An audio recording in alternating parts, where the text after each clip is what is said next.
Hello everyone. तो कैसे हैं आप सब। आज का जो हमारा टॉपिक है वो है कोलिजन थ्योरी एंड अरहीनियस इक्वेशन। ठीक है, ये हम काफ़ी अच्छे से पढ़ेंगे। पहले हम कोलिजन थ्योरी पढ़ेंगे, उसके बाद हम अरहीनियस इक्वेशन पढ़ेंगे। ठीक है, तो लास्ट में हम इसके रिलेटेड क्वेश्चंस भी करेंगे। अरहीनियस इक्वेशन से बहुत ज़्यादा क्वेश्चंस पूछे जाते हैं और पूछेंगे भी। काफ़ी इंपॉर्टेंट टॉपिक है एंट्रेंस पॉइंट ऑफ व्यू से अगर देखा जाए। ठीक है, तो शुरू करेंगे अब अपने आज के टॉपिक से। वो क्या है? पहला कोलिजन थ्योरी। देखो कोलिजन थ्योरी क्या कहती है। कोलिजन थ्योरी बोलती है कि अगर दो रिएक्टेंट मॉलिक्यूल्स आपस में कोलाइड करते हैं, ठीक है, जब कोलाइड करते हैं तभी जाके प्रोडक्ट में तभी जाके वो कन्वर्ट हो जाते हैं। ठीक है, और फिर क्या बोलती है? फिर बोलती है एवरी कोलिजन, हर किसी कोलिजन की वजह से हमें केमिकल चेंज नहीं होती है, मतलब प्रोडक्ट में वो कन्वर्ट नहीं होते। हर किसी कोलिजन की वजह से हमें रिएक्शन नहीं होती है। ठीक है, और जिन कोलिजन्स की वजह से हमें केमिकल चेंज देखने को मिलती है, जिन कोलिजन्स की वजह से रिएक्टेंट प्रोडक्ट में कन्वर्ट होते हैं, उसको कहते हैं इफेक्टिव कोलिजन्स। ठीक है, और जिन कोलिजन्स की वजह से हमें रिएक्शन नहीं हो जाती है उसको क्या कहते हैं? Ineffective collisions. और ये भी समझाती है कि सबसे ज्यादा जो होते हैं वो इनइफेक्टिव कोलिजन्स ही होते हैं। ठीक है, तो वही सब मैंने यहाँ पे लिखा है, तो ये आप लिख लेना, और ये सबसे इंपॉर्टेंट भी है। तो ये भी थ्योरेटिकल क्वेश्चन अगर पूछना है उससे तो वो कोलिजन थ्योरी ही उठाएगा। इसी से थ्योरेटिकल क्वेश्चन पूछा जा सकता है। ठीक है, तो अब यहाँ पे क्या है? अब यहाँ पे लिखा हुआ है नीचे, for collision to be effective the following two barriers are to be clear. दो बैरियर्स को हमें क्लियर करना है। पहला क्या है? एनर्जी बैरियर, दूसरा है ओरिएंटेशन बैरियर। ठीक है, एनर्जी बैरियर भी हम देखेंगे काफी अच्छे से, और ओरिएंटेशन बैरियर भी देखेंगे। ठीक है, लेट अस सपोज ऐसे हमारे अगर मॉलिक्यूल्स आ रहे हैं, रिएक्टेंट मॉलिक्यूल्स ऐसे आ रहे हैं, उनके पास एनर्जी बहुत कम है ऐसे, तो ऐसे कोई रिएक्शन नहीं होने वाली है। ठीक है, प्रॉपर एनर्जी के साथ। तो इसीलिए एनर्जी फैक्टर का होना काफी जरूरी है। तो जोर से जब आएंगे तभी जाके कुछ ना कुछ होगा। और अगर ये जोर से आ गए लेकिन ओरिएंटेशन कहीं इसको ऐसे टकराना था, ये ऐसे आ गया, तो उस तरीके से भी नहीं होती है रिएक्शन। तो प्रॉपर हेड ऑन कोलिजन, आमने सामने जब होंगे, ऐसे जब बहुत एनर्जी के साथ टकराएंगे, कोलाइड हो जाएंगे, तभी जाके मेरे रिएक्टेंट प्रोडक्ट में कन्वर्ट हो जाते हैं। ठीक है, तो पहले हम पढ़ेंगे एनर्जी फैक्टर। ठीक है, शुरू करते हैं एनर्जी फैक्टर फिर।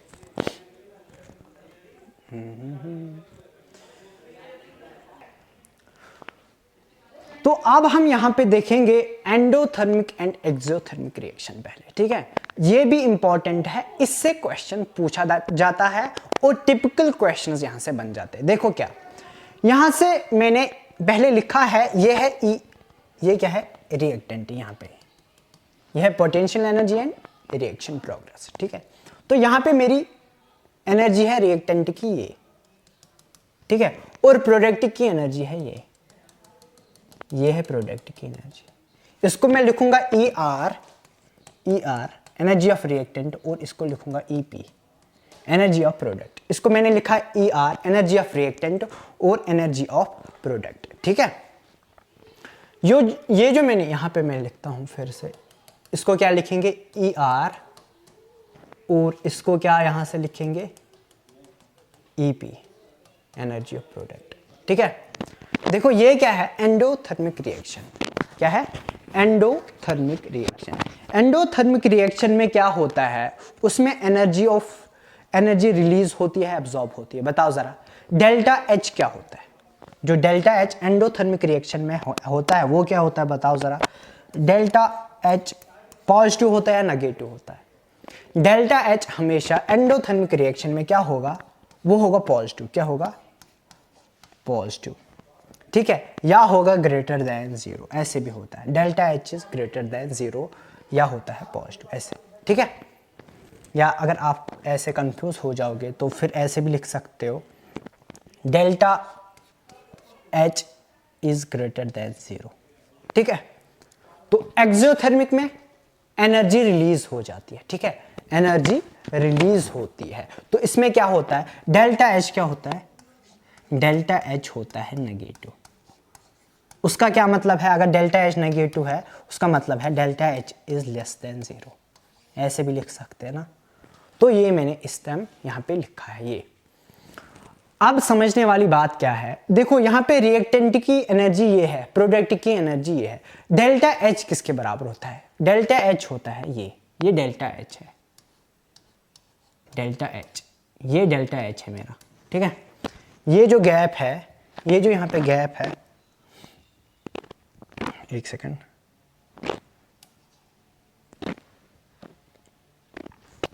ये डेल्टा एच है, डेल्टा एच, ठीक है, ये डेल्टा एच है। डेल्टा एच बराबर होता है किसके, डेल्टा एच किसके बराबर होता है, ई प्रोडक्ट माइनस ई रिएक्टेंट, ठीक है, ई प्रोडक्ट माइनस ई रिएक्टेंट। अगर डेल्टा एच इसके बराबर है, बताओ मुझे, बस आपको लिखना है, अगर ये पूछे कि रिएक्टेंट की एनर्जी ज्यादा होती है प्रोडक्ट की एनर्जी, ऐसे अगर उसने क्वेश्चन पूछा है यहाँ पे, तो आप क्या लिखोगे, डेल्टा एच मेरा नेगेटिव होता है तो किसकी एनर्जी ज्यादा होगी, बताओ। यहाँ पे अगर आप देखोगे रिएक्टेंट की एनर्जी ज्यादा है या प्रोडक्ट की एनर्जी, देखो यहाँ पे रिएक्टेंट की एनर्जी ज्यादा है प्रोडक्ट से, तो ई आर यहाँ पे क्या होता है, यहाँ पे होता है ई आर ग्रेटर देन ई प्रोडक्ट। ये पहला पॉइंट है, ये पहला पॉइंट है, energy of reactant is greater than energy of product, ठीक है।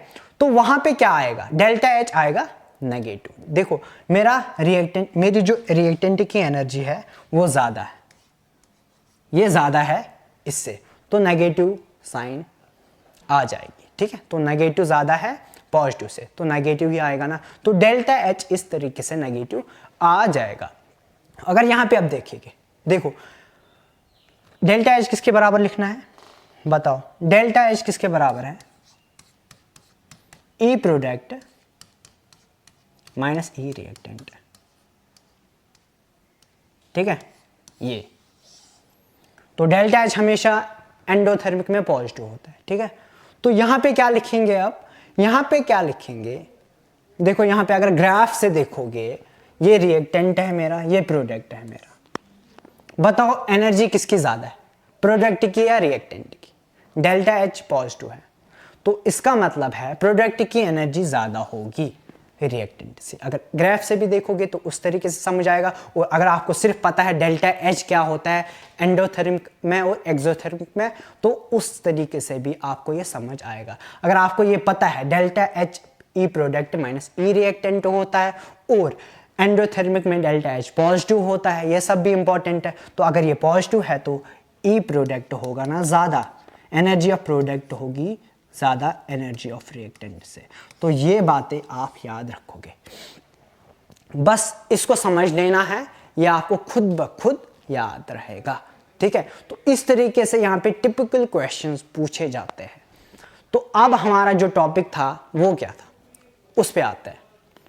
ये मैंने यहाँ पे आपको समझाया है थोड़ा, ये क्या होता है, यहाँ से भी क्वेश्चन पूछते। देखो मेरी एनर्जी कितनी है यहाँ से यहाँ तक, ये ई रिएक्टेंट, इतनी एनर्जी मेरे पास है, और ये जो पॉइंट है यहाँ पे मैं लिखता हूँ इसको, ठीक है, ये जो पॉइंट है इसको कहते हैं threshold energy, ET, ET threshold energy, ठीक है। ये मेरी पोटेंशियल एनर्जी है, और ये क्या है, energy of reactant, energy of reactant, और ये थ्रेशहोल्ड एनर्जी। जब मेरी एनर्जी यहां तक आ जाएगी, ईटी, जब मेरी एनर्जी पूरी यहां तक आ जाएगी तब भी जाके मैं प्रोडक्ट में कन्वर्ट हो जाऊंगा। जब मेरी एनर्जी यहां तक पहुंचेगी तो फिर मैं खुद ब खुद प्रोडक्ट्स में कन्वर्ट हो जाऊंगा, ठीक है। और अगर यहां से देखा जाए, प्रोडक्ट की एनर्जी यहां तक आनी चाहिए ईटी तक, फिर वो खुद ब खुद रिएक्टेंट्स में कन्वर्ट हो जाएगा, अगर ये रिवर्सिबल रिएक्शन है तो, ठीक है। तो यहां पे मुझे और कितनी एनर्जी चाहिए, कितनी एनर्जी चाहिए, ये जो यहाँ पे ये है इतनी एनर्जी मुझे चाहिए, कितनी, यहां से यहां तक, तो इसका नाम है EA, एक्टिवेशन एनर्जी। इसको लिखते हैं EA ऐसे।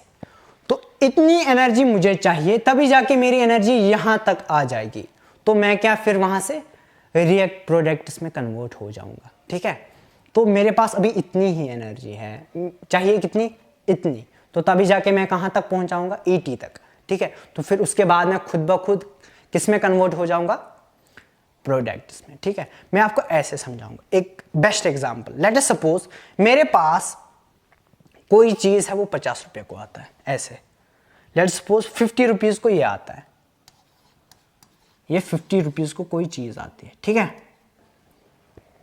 ठीक है, इसकी कीमत है RS50। मेरे पास 10 रुपीज है, 10 रुपीज मेरे पास है, RS 10 रुपीज। मैं हूं पहले लेट अस सपोज रिएक्टेंट, तो EA ER इतना है, चाहिए कितना मुझे, ये थ्रेशोल्ड एनर्जी है इतनी।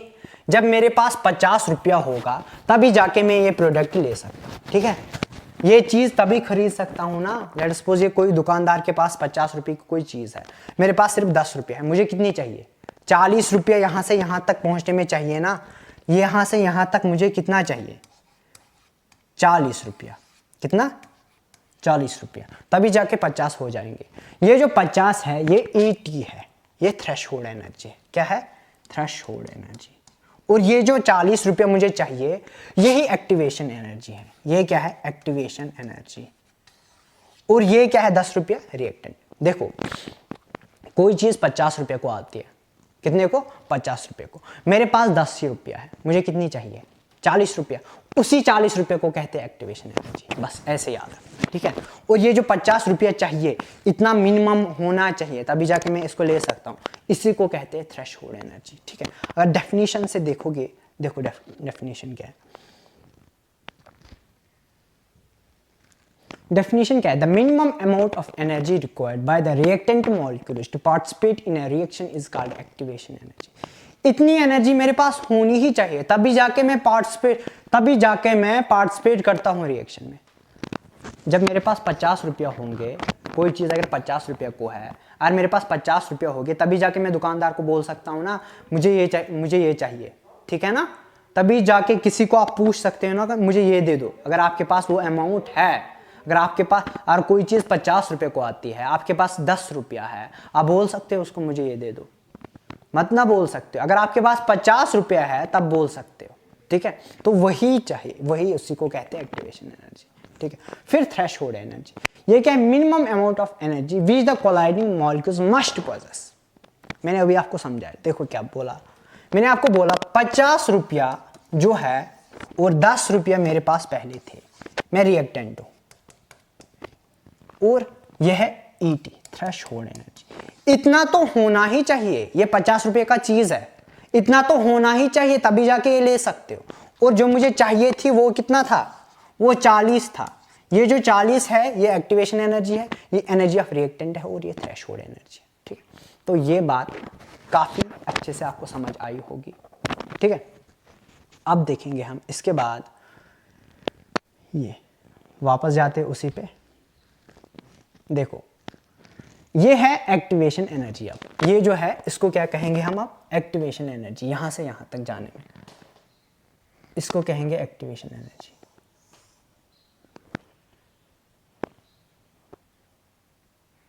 इसको क्या कहेंगे, एक्टिवेशन एनर्जी। इसको क्या कहेंगे, यहां से यहां तक उसको क्या कहेंगे,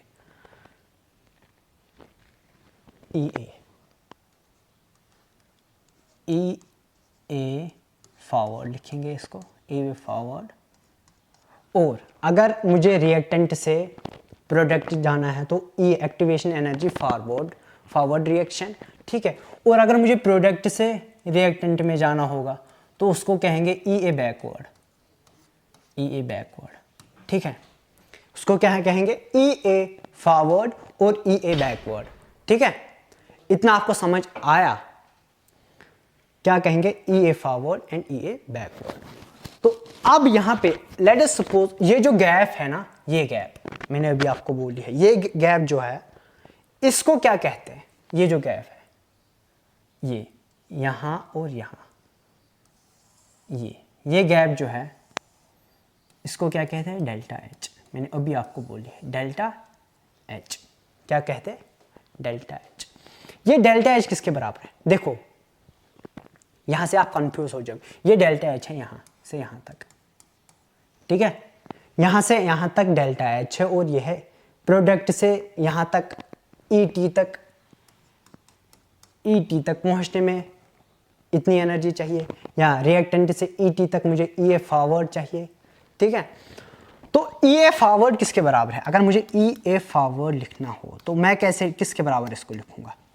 ई ए फॉरवर्ड, ये जो एनर्जी है यहां से यहां तक, ये किसके बराबर है? एक है इसके बराबर और इसके बराबर, तो वही लिखेंगे।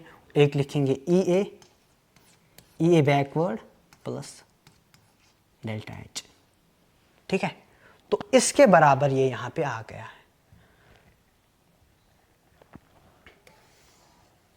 ये पहला पॉइंट नंबर 1 ये आ गया है हमें। ये ई ए फॉरवर्ड ये जो है ये किसके बराबर है? E A backward plus delta H, इसके बराबर ये हमें आ गया। तो डेल्टा एच आप इसी तरीके से आप निकाल सकते हो खुद ही। तो डेल्टा एच अगर फॉरवर्ड ये होगा तो वो कैसे होगा, उसमें भी निकाल सकते हो उसी तरीके से। यहाँ पे late us suppose delta H निकालना हो तो इसमें डेल्टा एच किसके बराबर होगा?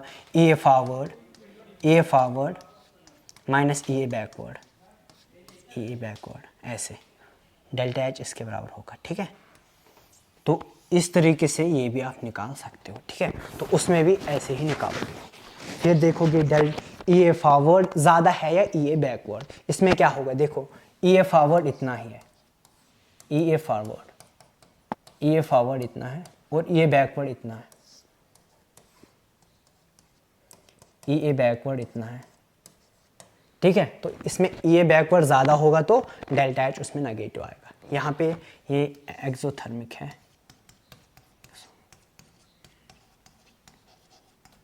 एक्सोथर्मिक, ये है endothermic.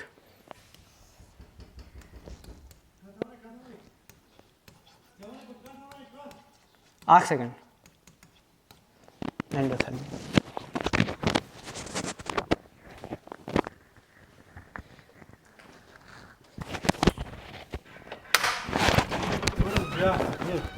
Best als dos. Maar dat is niet zeker. Kijk, mais best wel een bank करो, mais best meer. यार नहीं कुछ मस्त है यार। तो ठीक है।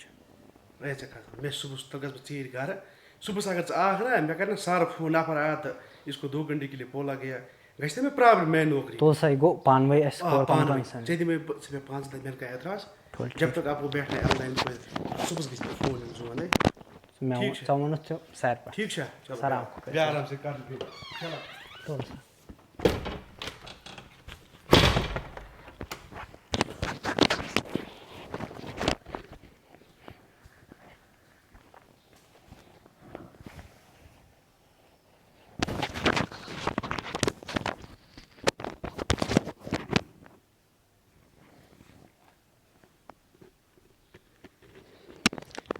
ठीक है, ये एक्सोथर्मिक है और ये है एंडोथर्मिक रिएक्शन, ठीक।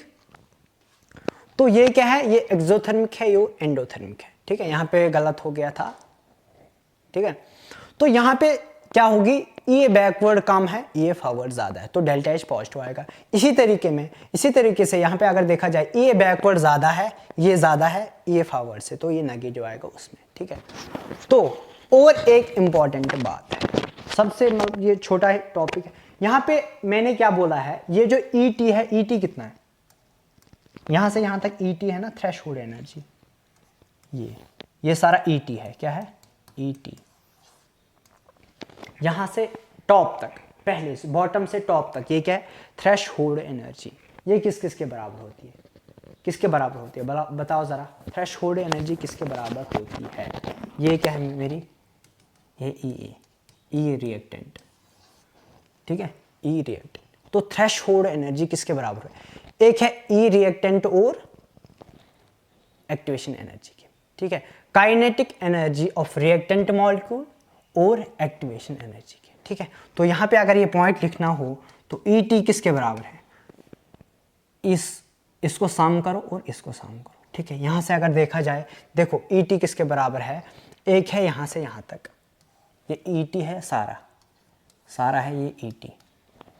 यहाँ पे आप कंफ्यूज ना हो जाओगे, देखो ई टी है ये सारा, ये यहाँ से यहाँ तक ई टी है, ठीक है।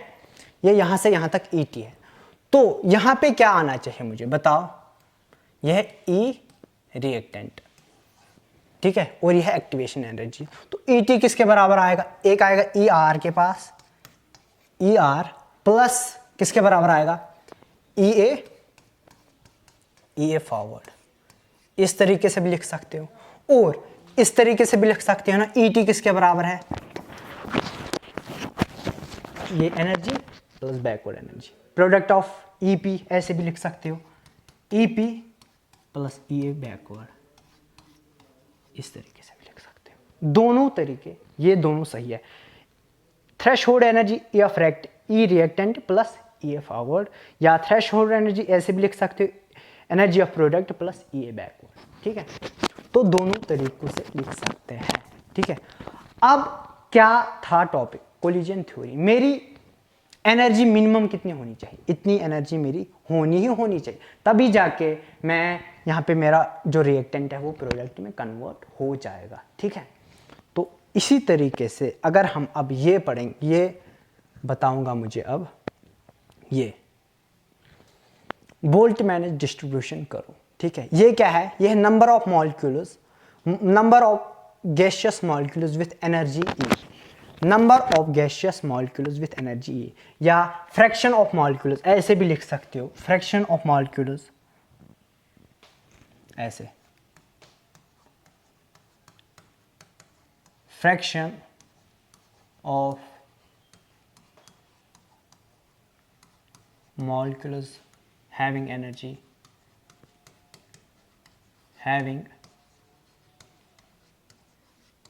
energy greater than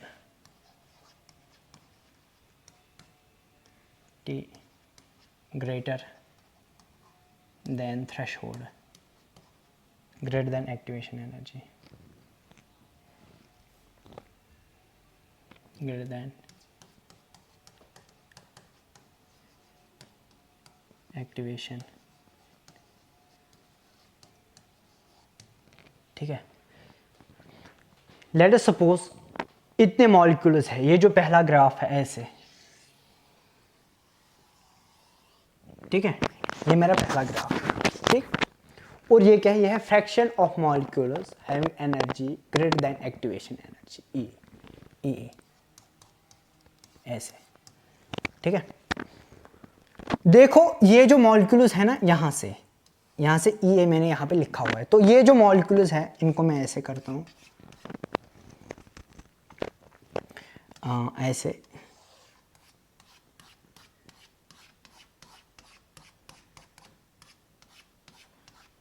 ये जो मॉलिक्यूल्स है ना, ये सारे मॉलिक्यूल्स, लेट्स सपोज इतने मॉलिक्यूल्स मेरे आपस में कोलाइड करते हैं, ठीक है, इतने सारे मॉलिक्यूल्स कोलाइड करते हैं।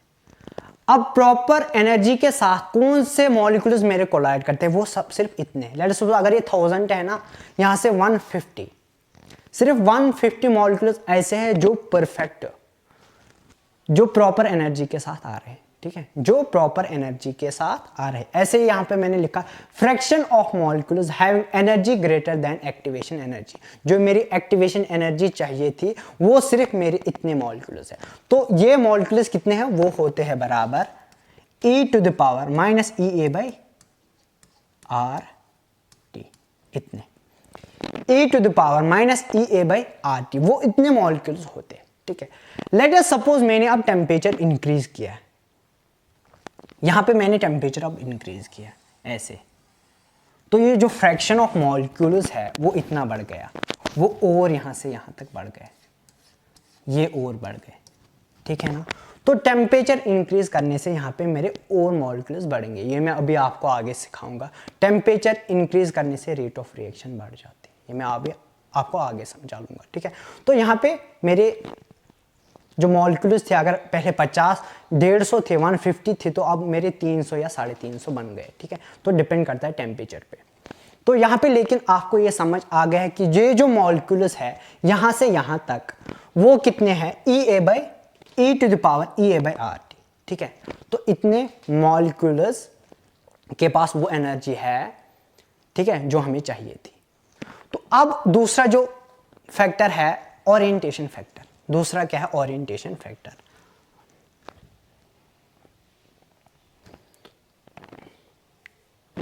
दूसरा है orientation, orientation ORIENTATI, orientation factor. Orientation factor क्या है, ओरिएंटेशन फैक्टर। देखो orientation factor head on collision होना चाहिए, तभी जाके अब मेरे पास एनर्जी है। ऐसे तो आ रहा है, कितने मॉलिक्यूल ऐसे तेज से आ रहा है ऐसे, वो क्या एनर्जी फैक्टर कितना था,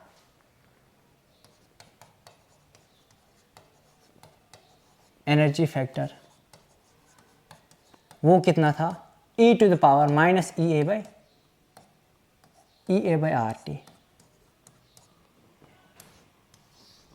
fraction of molecules having energy greater than activation energy, वो है e⁻⁻RT, ऐसे e⁻RT। इतने मेरे मॉलिक्यूल्स के पास एनर्जी है, इतने मॉलिक्यूल्स मेरे हैं जिनके पास इतनी एनर्जी है, वो जो मुझे चाहिए थी। अब मुझे ओरिएंटेशन भी चाहिए ना, परफेक्ट ऐसे तो आना चाहिए। लेट अस सपोज यहाँ पे मेरे दो, late us suppose A B A, ऐसे मैं बना लूँगा। और मेरा जो प्रोडक्ट है, लेट अस सपोज मैं बनाऊँगा A B A, और यहाँ पे मुझे जो चाहिए प्रोडक्ट वो ऐसे चाहिए A प्लस B ये प्रोडक्ट है, ठीक है। इस तरीके से ये रिएक्टेड कोलाइड कर रहे हैं। देखो अगर इन्होंने इस तरीके से कोलाइड किया है, बताओ मुझे प्रोडक्ट मुझे ये बनेगा। देखो A B के साथ टकरा रहा है और B A के साथ टकरा रहा है। बताओ मुझे ये जो इफेक्टिव, ये जो कोलिजन है इफेक्टिव कोलिजन होगा? बिल्कुल भी नहीं होगा।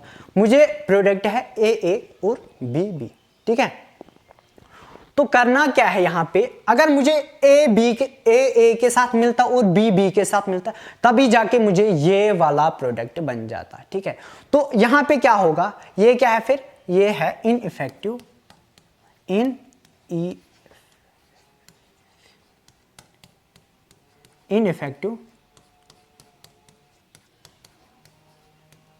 कोलिजन। ये प्रॉपर एनर्जी के साथ आ गया है, ये इतने मॉलिक्यूल्स ये प्रॉपर एनर्जी के साथ आ गए, लेकिन ओरिएंटेशन नहीं थी, ये उल्टे आ गए। अगर ऐसे आ जाता A के साथ और B के साथ, फिर मेरा सही था, मेरा प्रोडक्ट बन जाता, लेकिन ये गलत तरीके से आ गए, ठीक है। अब क्या है, अब अगर इस तरीके से आ गए, देखो कैसे, लेट अस सपोज अगर इस तरीके से अगर आ गया, ये A B और यहाँ से आ गया मुझे A B, तो प्रोडक्ट मेरा है ऐसे, लेट अस सपोज ऐसे A plus B plus B ऐसे, ठीक है। इस तरीके से मेरे ये आ गए हैं। देखो अगर जब ये कोलाइड करेंगे ना, ऐसे करेंगे कोलाइड, ठीक है, या ऐसे करेंगे, ये आएगा ऐसे कोलाइड ऐसे करेंगे ना, तो यहाँ पे A के साथ कोलाइड करेगा और B के साथ कोलाइड करेगा, तो मेरा परफेक्ट कोलिजन है। क्या है? Perfect collision, head on collision. तो यही मुझे चाहिए था। मेरी इतने मॉलिक्यूल जो थे वो यहाँ पे आ गए, ठीक है। e⁻⁻RT, ये फ्रैक्शन ऑफ मॉलिक्यूल जिनके पास उतनी एनर्जी है जो इसके काबिल है। Let us suppose JEE Mains आपने निकाला है, अब जेई एडवांस देना, ये जो है ये एलिजिबल है जेई एडवांस के लिए, ठीक है। इतने बंदे जेई एडवांस के लिए एलिजिबल है। अब इनको ये क्राइटेरिया भी फॉलो करना है कि बहुत अच्छे से इस एग्जाम में भी जो एडवांस है तभी जाके उनको आईआईटी मिल सकता है। एडवांस भी क्लियर करना है ना, तो एडवांस क्लियर करने के लिए परफेक्ट कोलिजन होना चाहिए। क्या होना चाहिए? Perfect collision. इन्होंने मेंस निकाला था, जेई मेंस इतने बंदों ने निकाला था, ठीक है, बहुत सारे थे, लाखों में थे, और लेट अस सपोज 1 लाख ने क्लियर कर दिया। लेट अस सपोज 10 लाख थे, 10 लाख में से जेई मेंस 1 लाख स्टूडेंट्स ने क्लियर कर दिया। तो जो 1 लाख स्टूडेंट्स है उनमें से सारे आईआईटी में तो नहीं जाएंगे, कम ही जाएंगे। तो वही है, ये वाला आईआईटी में जा सकता है, ये बिल्कुल भी नहीं जाएगा, क्योंकि ये परफेक्ट नहीं था, परफेक्ट कोलिजन नहीं था, इनफेक्ट कोलिजन था, ठीक है। ये क्या, ये परफेक्ट कोलिजन, इन्हें अपनी जो जिस तरीके से उनकी प्रिपरेशन होनी चाहिए वैसे ही प्रिपरेशन है इनकी, और जिस तरीके से इनको कोलाइड करना था उसी तरीके से उन्होंने कोलाइड यहाँ पे किया है। तो इसको क्या कहेंगे यहाँ पे? परफेक्ट कोलिजन या इफेक्टिव कोलिजन। तो इसको मैं यहाँ पे लिखूंगा इफेक्टिव कोलिजन, ठीक है, इसको मैं लिखूंगा यहाँ पे इफेक्टिव कोलिजन। तो इस तरीके से मुझे कोलिजन होना चाहिए था और वो हो गया। तो ये आईआईटी में पहुंच जाएंगे। कहाँ पहुंचेंगे? आईआईटी में। ये वाला पहुंचेगा, इसने तो मेंस किया था क्लियर, इसने भी मेंस क्लियर किया था। वो क्या है? मेंस क्या है? एनर्जी फैक्टर, ठीक है। तो इन दोनों ने मेंस, जेई मेंस क्लियर किया था, लेकिन ये जिसकी ओरिएंटेशन थी ना वो सही नहीं थी, इसकी ओरिएंटेशन बिल्कुल सही थी। तो ये वाला आईआईटी में जाएगा, ये आईआईटी में नहीं जाएगा, ठीक है। तो अब ये जो ओरिएंटेशन फैक्टर है ये किस किस चीज पे डिपेंड करता है? किस किस चीज पे? एक किस पे करता है? एक फ्रीक्वेंसी पे, कितने कोलिजन्स पर सेकंड पर यूनिट वॉल्यूम हो जाएंगे। किस किस चीज पे कोलिजन जो ओरिएंटेशन फैक्टर है किस किस चीज पे डिपेंड करता है? बताओ। देखो, हर किसी कोलिजन से मतलब रिएक्टेंट बनेगा? मत ना बनेगा। हर कोई कोलिजन तो परफेक्ट नहीं है ना, तो वो प्रोबेबिलिटी फैक्टर वहां पे आएगा। क्या आएगा? Probability factor. और क्या आएगा? Collision frequency. और आएगी कोलिजन फ्रीक्वेंसी, कितने कोलिजन्स पर सेकंड पर यूनिट वॉल्यूम में होते हैं, ठीक है। तो यहां पे मैं लिखूंगा वही यहां पे लिखेंगे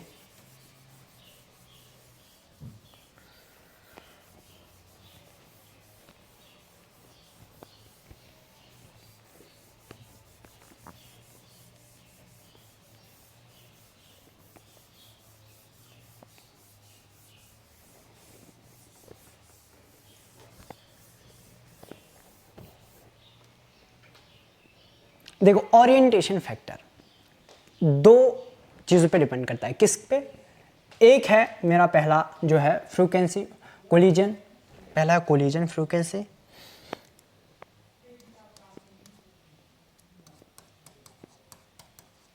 कोलिजन फ्रीक्वेंसी इसको Z से रिप्रेजेंट करते हैं ऐसे। और किस पे? प्रोबेबिलिटी फैक्टर पे।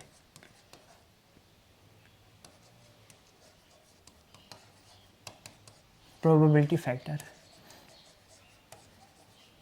ठीक है। तो इसको P से रिप्रेजेंट करते हैं। जो ये ओरिएंटेशन फैक्टर है, कोलिजन्स कितने हो रहे हैं, एक सेकंड में यूनिट वॉल्यूम में कितने कोलिजन्स हो रहे हैं वो भी डिपेंड करेगा। और उनमें से परफेक्ट कोलिजन्स कितने हैं उसी को कहते हैं, क्या कहते हैं? Orientation factor. तो ओरिएंटेशन फैक्टर किसके बराबर आएगा?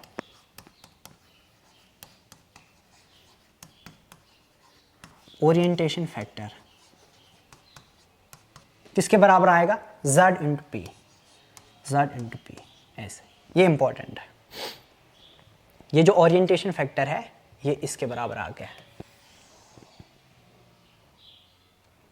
ठीक है। ओरिएंटेशन फैक्टर इसके बराबर आ गया Z इंटू पी। और एनर्जी फैक्टर किसके बराबर आ गया? एनर्जी फैक्टर आ गया इसके बराबर, एनर्जी फैक्टर इसके बराबर आ गया, ठीक है। ओरिएंटेशन फैक्टर इसके बराबर और एनर्जी फैक्टर इसके बराबर, ये दो फैक्टर्स मुझे आ गए। तो रेट ऑफ रिएक्शन किस पे डिपेंड करेगी? आप रेट ऑफ रिएक्शन इन दोनों फैक्टर्स पे डिपेंड करती है। रेट ऑफ रिएक्शन या rate constant, rate of reaction या रेट कांस्टेंट बोलो, रेट कांस्टेंट किस पे डिपेंड करती है? वो करती है Z इंटू पी, एक करेगी ओरिएंटेशन फैक्टर पे और करेगी एनर्जी फैक्टर पे, into E to the power minus E A by R T, इसके बराबर ये इस पे डिपेंड करेगी। ठीक है, क्यों रेट ऑफ रिएक्शन या रेट कांस्टेंट क्यों लिखा? देखो रेट कांस्टेंट किसके बराबर, रेट किसके बराबर होती है? Rate is equal to K A to the power n, A to the power n. तो यहाँ पे एन क्या है, यहाँ पे हमने पहले फिक्स मान लिया, मतलब ये ऑर्डर यहाँ पे डिटरमाइन करता है, और यहाँ पे ये कंसंट्रेशन है। तो यहाँ पे रेट आएगी मुझे बराबर किसके बराबर, के के। तो यहाँ पे सीधे मैंने लिखा है रेट ऑफ रिएक्शन या रेट कांस्टेंट, तो वो किसके बराबर आया, Z into P into E to the power minus E A by R T. यहाँ पे मेरे कितने फैक्टर्स आ गए हैं, 3 फैक्टर्स। कितने फैक्टर्स आ गए हैं, 3 फैक्टर्स। ओ ये तो ज़्यादा ही हो गया, इसको ऐसे करते हैं, ऐसे। ठीक है, कितने फैक्टर्स आ गए, एक क्या आया, कोलिजन फ्रीक्वेंसी, दूसरा आई probability of perfect collision, third क्या आया, क्या ये फैक्टर क्या है बताओ जरा, fraction of molecules having energy greater than activation energy. देखो रेट ऑफ रिएक्शन या रेट कांस्टेंट कितनी चीजों पे आप डिपेंड करती है, बताओ जरा। देखो यहाँ पे किस किस फैक्टर पे डिपेंड करती है। पहले है ये फैक्टर, इसका क्या नाम है, कोलिजन फ्रीक्वेंसी। दूसरा जो फैक्टर है वो है प्रोबेबिलिटी फैक्टर, इस पे भी डिपेंड करते। थर्ड है number of collisions having, number ये है फ्रैक्शन ऑफ मॉलिक्यूल्स या number of molecules having energy greater than activation energy, वो है इतनी। तो इसको कहते हैं एक्सपोनेंशियल, ये है ना एक्सपोनेंशियल। और ये क्या है, ये सारा ये है प्री एक्सपोनेंशियल। एक्सपोनेंशियल से पहले है प्री एक्सपोनेंशियल। तो मैं इसको ऐसे लिख सकता हूँ ना, के किसके बराबर, ऐसे अगर मैं के लिखूँ, के किसके बराबर आएगा, Z into P. Z into P क्या है, ये क्या है, प्री एक्सपोनेंशियल फैक्टर। इसी को कहते हैं Z इंटू पी, जो होता है Z इंटू पी वो होता है बराबर A के। इसको लिखते हैं हम A के बराबर, तो इसी को कहते हैं pre exponential, pre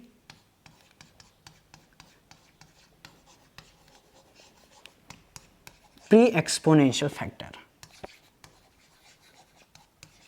pre exponential factor. ठीक है, क्योंकि ये एक्सपोनेंट से पहले, तो उसको कहते हैं pre exponential factor. A E to the power minus E A by R T. ठीक है, तो कितने गेस कर सकते हैं कि ये क्या है, ये जो हमारी इक्वेशन आ गई है ये क्या है, बताओ जरा। ये जो इक्वेशन आ गई है ये क्या है, बताओ ये कौन सी इक्वेशन है, यही मेरी एरिहीनियस इक्वेशन है। क्या है, यही मेरी एरिहीनियस इक्वेशन है।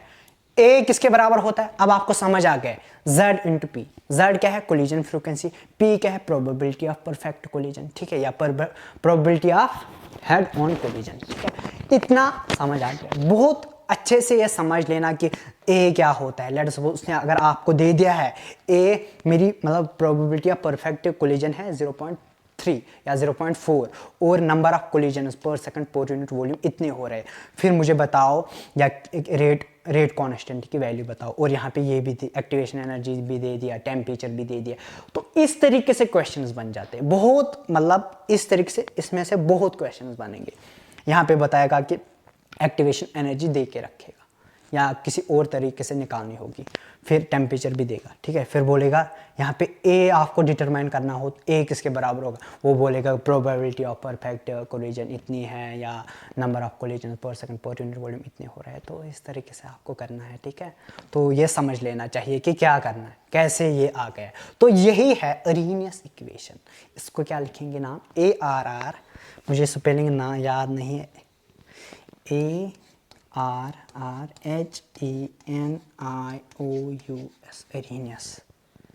एरिनियस इक्वेशन, यही स्पेलिंग है क्या। तो ये है एरिनियस इक्वेशन। ठीक है, तो इस तरीके से आपको समझ आना चाहिए कि एरिनियस इक्वेशन मेरी कैसे आ गई। ठीक है, मुझे उम्मीद है कि आपने ये समझ लिया। अब देखेंगे हम रेट कांस्टेंट किस किस चीज़ पे डिपेंड करता है और रेट ऑफ रिएक्शन किस चीज़ पे डिपेंड करती है। ठीक है, तो शुरू करते हैं फिर वही। पहले थोड़ा पानी पी लेंगे।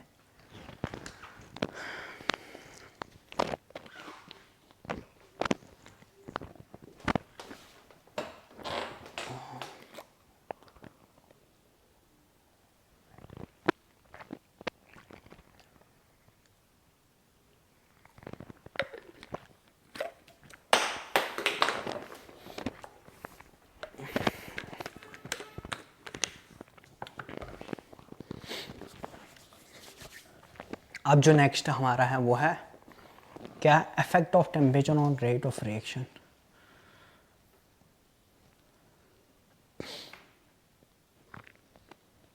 देखो ये मैंने अभी आपको ये पढ़ा है, effect of temperature on rate of reaction, ठीक है। लेट अस सपोज पहले कितने मॉलिक्यूल्स थे एट टेम्परेचर T1 पे, अगर यहाँ पे देखा जाए, देखो अगर टेम्परेचर T1 पे देखा जाए कितने मॉलिक्यूल्स थे जिनकी एनर्जी एक्टिवेशन एनर्जी से ज़्यादा थी, बताओ। इतने थे ना, सिर्फ इतने, ठीक है ना। ये मॉलिक्यूल्स कितने हैं, ये इसका वैल्यू कितना होता है, वो होता है ना बराबर e to the power minus EA by R, EA by RT, इतने, ठीक है। अब मैंने जब टेम्परेचर इंक्रीज किया है तो नंबर ऑफ मॉलिक्यूल्स बढ़ गए, इतने मॉलिक्यूल्स और बढ़ गए, कितने, इतने मॉलिक्यूल्स और बढ़ गए। मैंने यहाँ से इतने मॉलिक्यूल्स और बढ़ गए। अगर मेरे ये मॉलिक्यूल्स बढ़ गए हैं, अगर मेरे ये मॉलिक्यूल्स बढ़ गए हैं तो मेरी रेट देखो, तो K किसके बराबर है, K है ना बराबर A e to the power minus EA by RT, इसके बराबर है ना।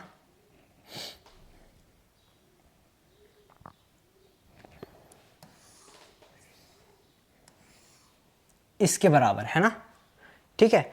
यहां से अगर मुझे ये वाला फैक्टर इंक्रीज हो रहा है, देखो अगर मुझे ये फैक्टर इंक्रीज हो रहा है, ये फैक्टर अगर मुझे इंक्रीज हो रहा है, देखो मैंने टेम्परेचर इंक्रीज किया है, ये फैक्टर मेरा इंक्रीज हो रहा है, ये सारा फैक्टर मेरा इंक्रीज हो रहा है। अगर ये इंक्रीज हो रहा है तो रेट कॉन्स्टेंट भी इंक्रीज हो जाएगा। अगर मेरा रेट कॉन्स्टेंट इंक्रीज हो रहा तो मेरी रेट ऑफ रिएक्शन इंक्रीज होगी। देखो E ऐसे e to the power minus EA by RT क्या हो रहा है, temperature on increasing the temperature, वो क्या हो रहा है, इंक्रीज हो रहा है, वो इंक्रीज हो रहा है। तो इसका क्या मतलब है, मेरा K इंक्रीज हो रहा है। जब मेरा K इंक्रीज होगा तो मेरी रेट ऑफ रिएक्शन इंक्रीज हो रही है, तो रेट इंक्रीज हो रही है, ठीक है। देखो मैंने टेम्परेचर इंक्रीज किया, टेम्परेचर को क्या किया, इंक्रीज किया। मैंने पहले टेम्परेचर को इंक्रीज किया, तो टेम्परेचर को जब इंक्रीज किया, जो ये fraction of molecules greater than activation energy वो इंक्रीज हो गया, तो वो ये सारा इंक्रीज हो गया, यहाँ से ये इंक्रीज हो गया, ठीक है। अगर ये इंक्रीज हो गए तो यहाँ से K की वैल्यू इंक्रीज होगी, ठीक है। K इंक्रीज हो गया तो रेट ऑफ रिएक्शन इंक्रीज हो जाएगी, ठीक है ना। तो मुझे उम्मीद है कि ये भी आपने समझ लिया। अब इसी पे क्वेश्चन देखो कैसे आते हैं, और भी क्वेश्चंस आते हैं, देखो कैसे आते हैं।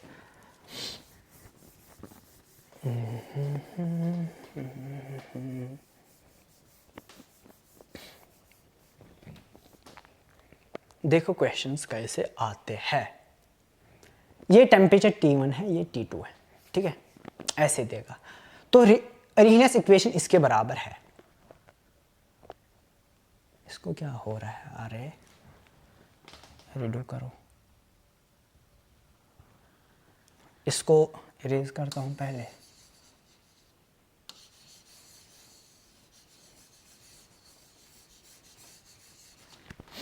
K किसके बराबर है, देखो K बराबर है ना, K है बराबर A e to the power minus EA by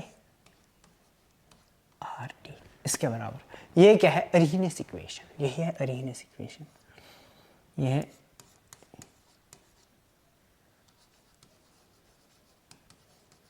अरीनेस equation. अगर स्पेलिंग गलत हो तो माफ़ कर लेना, स्पेलिंग मुझे आती ही नहीं है पहले से ही।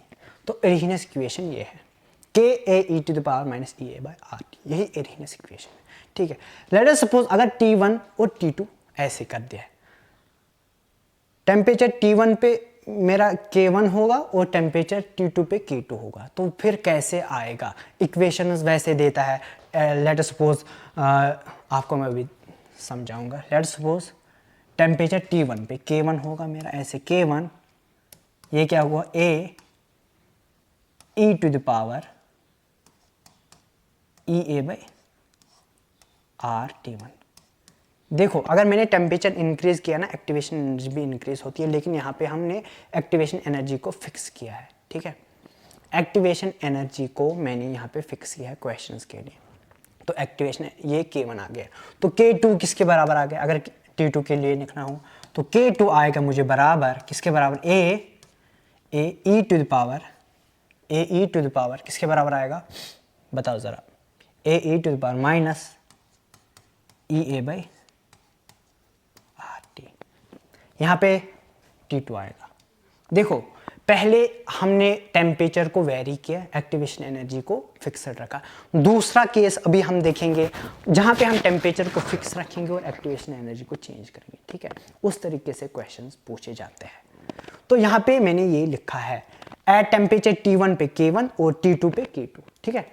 अब हमें K2 बाई K1 अगर लिखना हो तो इसको माइनस करो या K2 डिवाइड बाई K1 कर दो, या ऐसे भी कर सकते हो।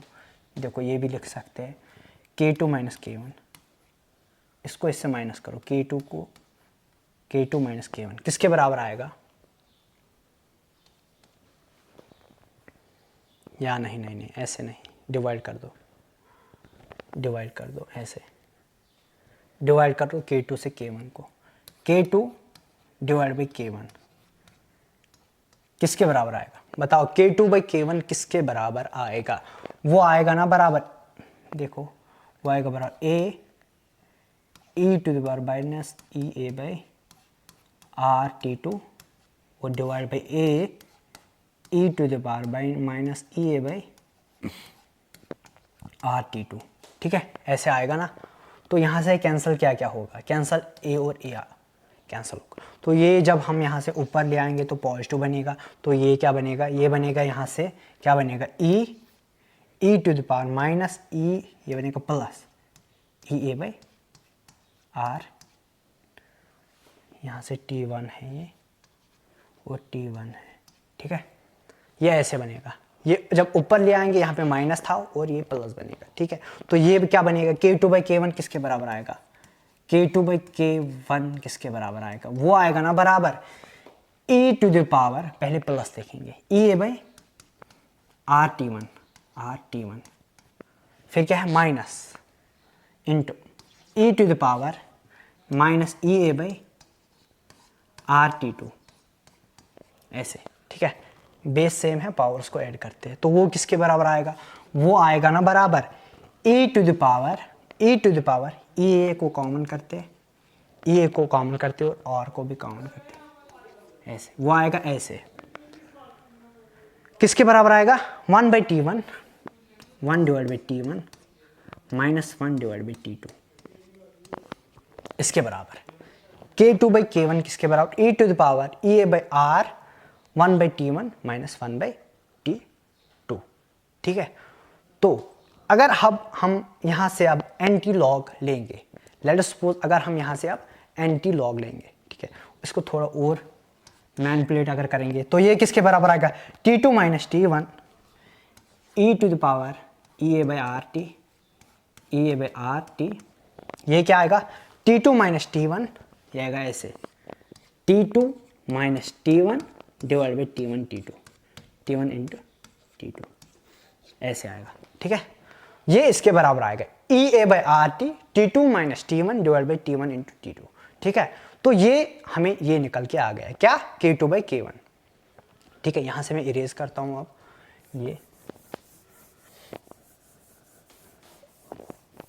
ये हमें ये निकल के आ गया। ये लिख लो आप, इतना आप लिख लो,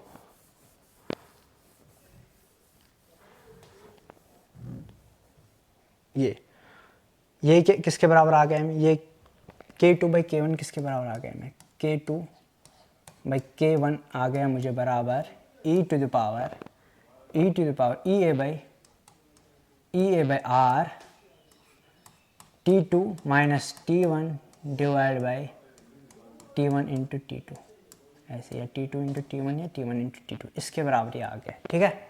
तो यहाँ से हम एंटी लॉग लेंगे तो वो आएगा ln K2 by K1, anti log ले लिया तो ये किसके बराबर आएगा? आ जाएगा यहाँ से ln, वो आएगा ना यहाँ से भी ln, यहाँ से भी ln लिया ln e to the power E A by E/R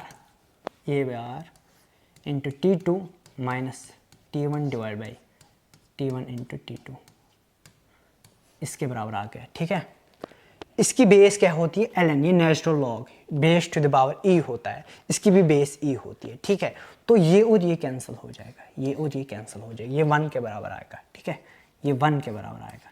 ठीक है, लेट्स सपोज कहीं पे ऐसा होता है ना, लॉग टू द बेस, ये ऐसे होता है, देखो कैसे, कभी ऐसे भी होता है ना, लिख के लॉग ऑफ 10 1 के बराबर, ऐसे होता है ना। लॉग के बेस यहाँ पे अगर 10 है तो ये 1 के बराबर है। ठीक है, ऐसे ही लेट अस सपोज ऐसे है ln, बेस क्या है e, और यहाँ से भी e है। ठीक है, तो वो 1 के बराबर है। ऐसे ये थोड़ी बेस क्लियर कर देना।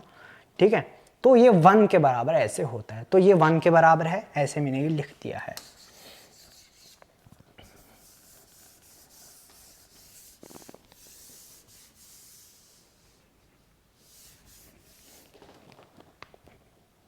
ये मैंने 1 के बराबर लिख दिया। तो ln K2/K1 किसके बराबर आएगा? K2/K1 किसके बराबर आएगा? वो आएगा बराबर, बताओ, वो आएगा EA/R into T2 minus T1 divide by T1 into T2। ये जो फॉर्मूला निकल के आ गई है, ये सबसे इम्पोर्टेंट है। इसको जहन में रखो, कहीं पे लिख के रखो, 2-3 बार इसको प्रैक्टिस करो और ये याद रहेगा, और इससे डायरेक्ट क्वेश्चन पूछे जाते हैं। ठीक है, ln K2/K1 किसके बराबर होता है?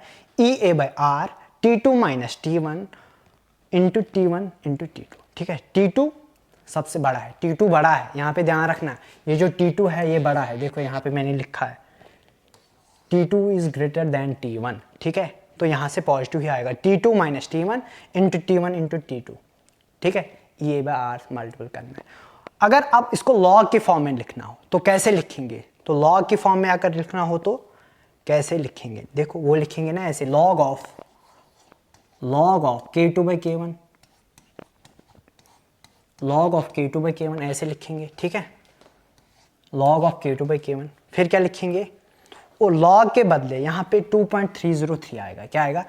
2.303, ई की वैल्यू वही होती है 2.303, वो ऐसे आएगा। तो लॉग ऑफ K2/K1, हमेशा लॉग में ही क्वेश्चंस आप सॉल्व करते हो। तो फिर आएगा ऐसे EA/R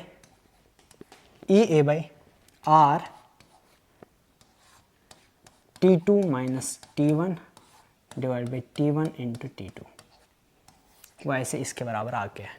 ठीक है, तो लॉग ऑफ K2/K1, तो इसको यहाँ से मल्टीपल कर दो यहाँ, तो वो क्या आएगा?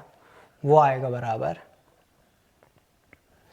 वो इसके बराबर आएगा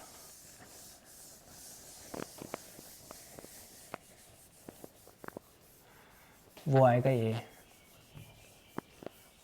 किसके बराबर आएगा बताओ ज़रा? वो आएगा बराबर log of log to the base 10 K2/K1 आएगा बराबर किसके बराबर? EA/2.303 R into T2 minus T1 divide by T1 into T2, वो इसके बराबर आएगा। ये जो मैंने और एक फॉर्मूला यहाँ पे लिखी है, ये भी इम्पोर्टेंट है। ये आप ये याद रखो या ये याद रखो, डिपेंड अपॉन यू। ये याद रखो, सबसे इम्पोर्टेंट यही है, इसी से क्वेश्चंस देता है। ठीक है, लॉग ऑफ K2/K1 होता है बराबर EA divide by 2.303 R T2 minus T1 divide by T1 into T2। ठीक है, या T2 इंटू T1। ठीक है, तो इस पे बहुत सारे क्वेश्चन आ जाते हैं। क्या आते हैं? बहुत सारे क्वेश्चंस इन दो फॉर्मूलाज पे पूछे जाते हैं। ठीक है, इतना क्लियर है ना? इतना अगर आपको क्लियर है, अब हम पढ़ेंगे, हमने यहाँ पे टेम्परेचर चेंज किया, अब दूसरे केस में हम क्या देखेंगे? हम एक्टिवेशन एनर्जी वहाँ पे चेंज करेंगे। ठीक है, तो वही करते हैं, वो किससे होती है वो देखेंगे। तो अब देखेंगे ये जो यहाँ पे किस्सा है ना, यहाँ पे effect of catalyst on rate of reaction, ठीक है। Effect of catalyst on rate of reaction, अगर मेरी एक्टिवेशन एनर्जी से क्या, मेरे कैटलिस्ट से क्या होता है, ये जो बैरियर था यहाँ से यहाँ तक, ये बैरियर कम हो जाता है, तो उससे क्या होता है, एक्टिवेशन एनर्जी कम होती है। देखो कैसे, इसको समझाते हैं। देखो पहले जब मैंने यहाँ पे, अरे यहाँ से दो दो दो आ गए, देखो ऐसे,